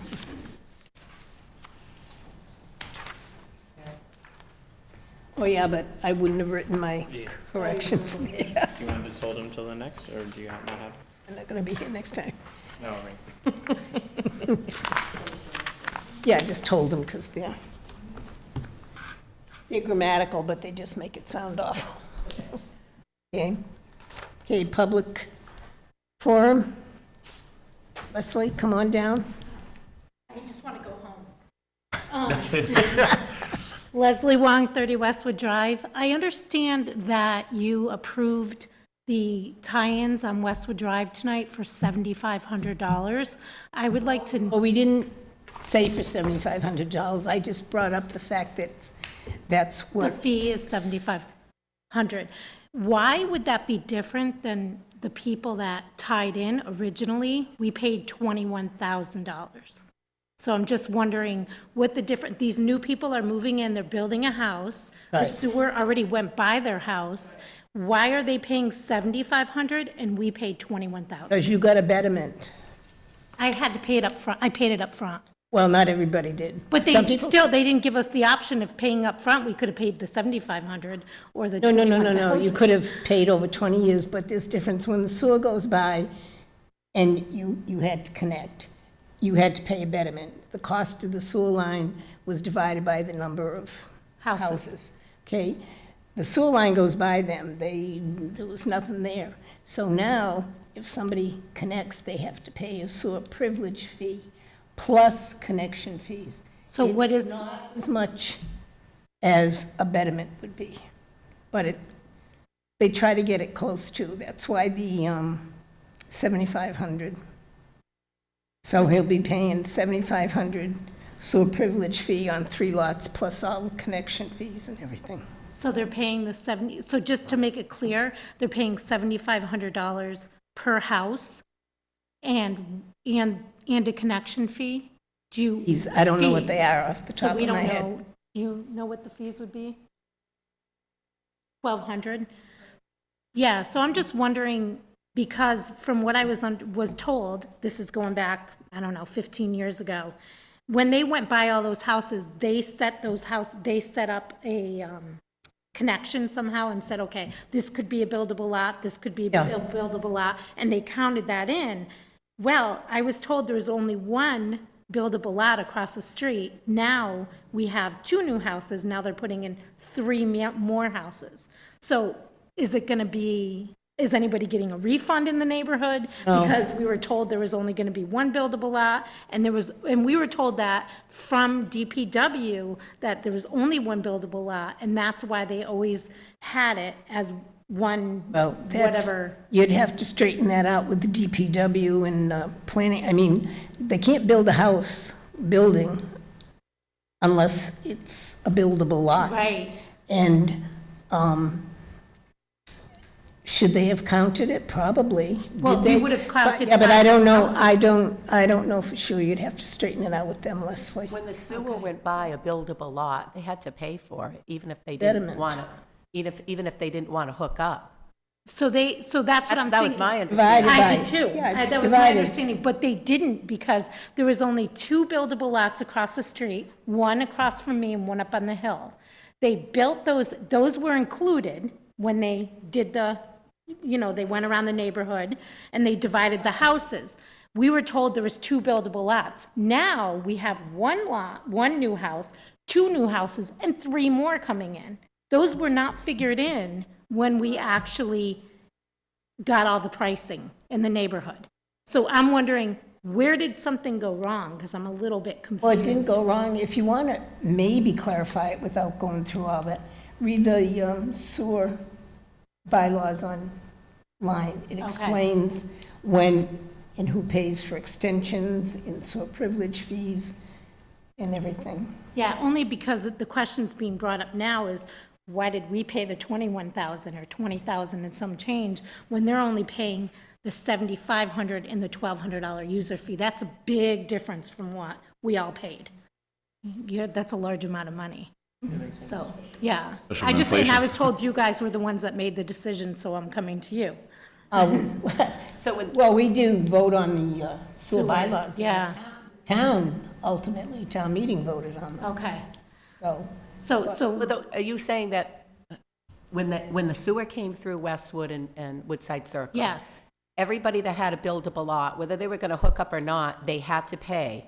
And there were a lot of residents at that time, too, that really didn't want it because they had a septic Title V that worked. You're exactly right. Okay, so that was the complaint then. I know a lot of people, myself included, so you have to pay Yes. for that. And you're saying those were not buildable lots at the time, so there's some land that didn't pay when it went through? So we asked that question, how many because I actually was one of the people that went around to everybody's houses to get everybody to sign up on the sewer. So what we were told was there was 2 buildable lots, one at the top and one across the street from my neighbor. And those were the only buildable lots. So they put lateral on it. So when they come to build, it's right there. In the meantime, 20 years later, 15 years later, you have a house that was built up on the one buildable lot, and 2 houses that were built on the one buildable lot that they paid for. And now, tonight, I just heard 3 more are coming in. But Leslie, I don't understand how 2 houses could have been built on Well, one they buildable did, so lot. they did actually go in front of, and got an A&R in front of planning, because I checked all this out. And planning, they divided the lot, they moved they did all that, they have the right amount of frontage. But when they came through, they said that was only one buildable lot, and that's all they had there. So they only, Looking into. yes, so that's what I'm asking. Those 2 buildable lots, I'm sure they paid when you went by it, but now those 2 buildable lots ended up being 6 houses. So I'm just wondering, because it wasn't counted in when we all paid for the sewer. And there are some of us that paid up front because of the interest rate. You know, they get you first, say the interest rate's low, and then afterwards it goes up. That is worth. Yeah, okay, But I would check into it with building and planning okay. and DPW. So so the first stop would go to requesting what? When they came by with the sewer and? Find out Okay, Find out what the the original landowners. plans. Find out what they paid. yeah. The Well, total. I do know what they paid, Yeah, $7,500. the cost of the whole project and how many lots were considered. When they first went through. So initially, since the sewer went in and it was one buildable, now it's several buildable lots. Oh, yeah, the That- sewer went in God, it must have been 15 years ago. right. Yeah, 15 years ago. We were the highest sewer in town, just because we're a smaller development. We went around Woodside Circle, so it was less houses. All road, you wouldn't have to pay because I know, Hobbs there Road you go. paid. I mean, life is. I know, and I'm not complaining, I'm just wondering where it went, why they get to pay one thing and we all had to pay another. Well, I do know there is a difference, Okay. and if I knew you were going to be here, I would have read the sewer bylaws. No, I would have again. done, you know what? I thought I could ask this earlier, and they said, no, you have to wait for citizens. I would talk with citizens Butch, forum, so I would had to talk wait. with Butch and also Jean. Okay, That's personally what I would do. okay. But I No, mean, if it is a good. loophole in our sewer bylaw, I mean, the scenario she presented does seem pretty unfair, if you're If there's correct. 2 buildable lots and now you I- have 6. I'm just saying. But that all has to be straightened out because I find that hard to believe that it could multiply like that. Right. Yeah. But But that's why I said, if your But do it- scenario is do it that correct, way, it does seem Leslie, pretty okay? inequitable, No, thank you Yeah. very much. Good night. pretty unfair. Hey, anyone else on Citizens Forum? Okay, do we have a motion then for executive session as requested? So moved. Second. Oh, well, somebody's got to read it, the clerk. Oh. Oh, who's the clerk now? I am. Been demoted. I'm just kidding. Per Mass General Laws, Chapter 30A, Section 21-2, I move that we go into executive session to conduct strategy sessions in preparation for negotiations with non-union personnel, or to conduct collective bargaining sessions or contract negotiations with non-union personnel, and 3, to discuss strategy with respect to collective bargaining or litigation if an open meeting may have a detrimental effect on the bargaining or litigating position of the public body, and the chair so declares, and not to reconvene in open session. Okay, that's motion. Is there a second? Seconded. Okay, discussion on the motion. Ian, how do you vote? Yes? Jace? Yes. Mary? Yes. Jamie? And I vote yes.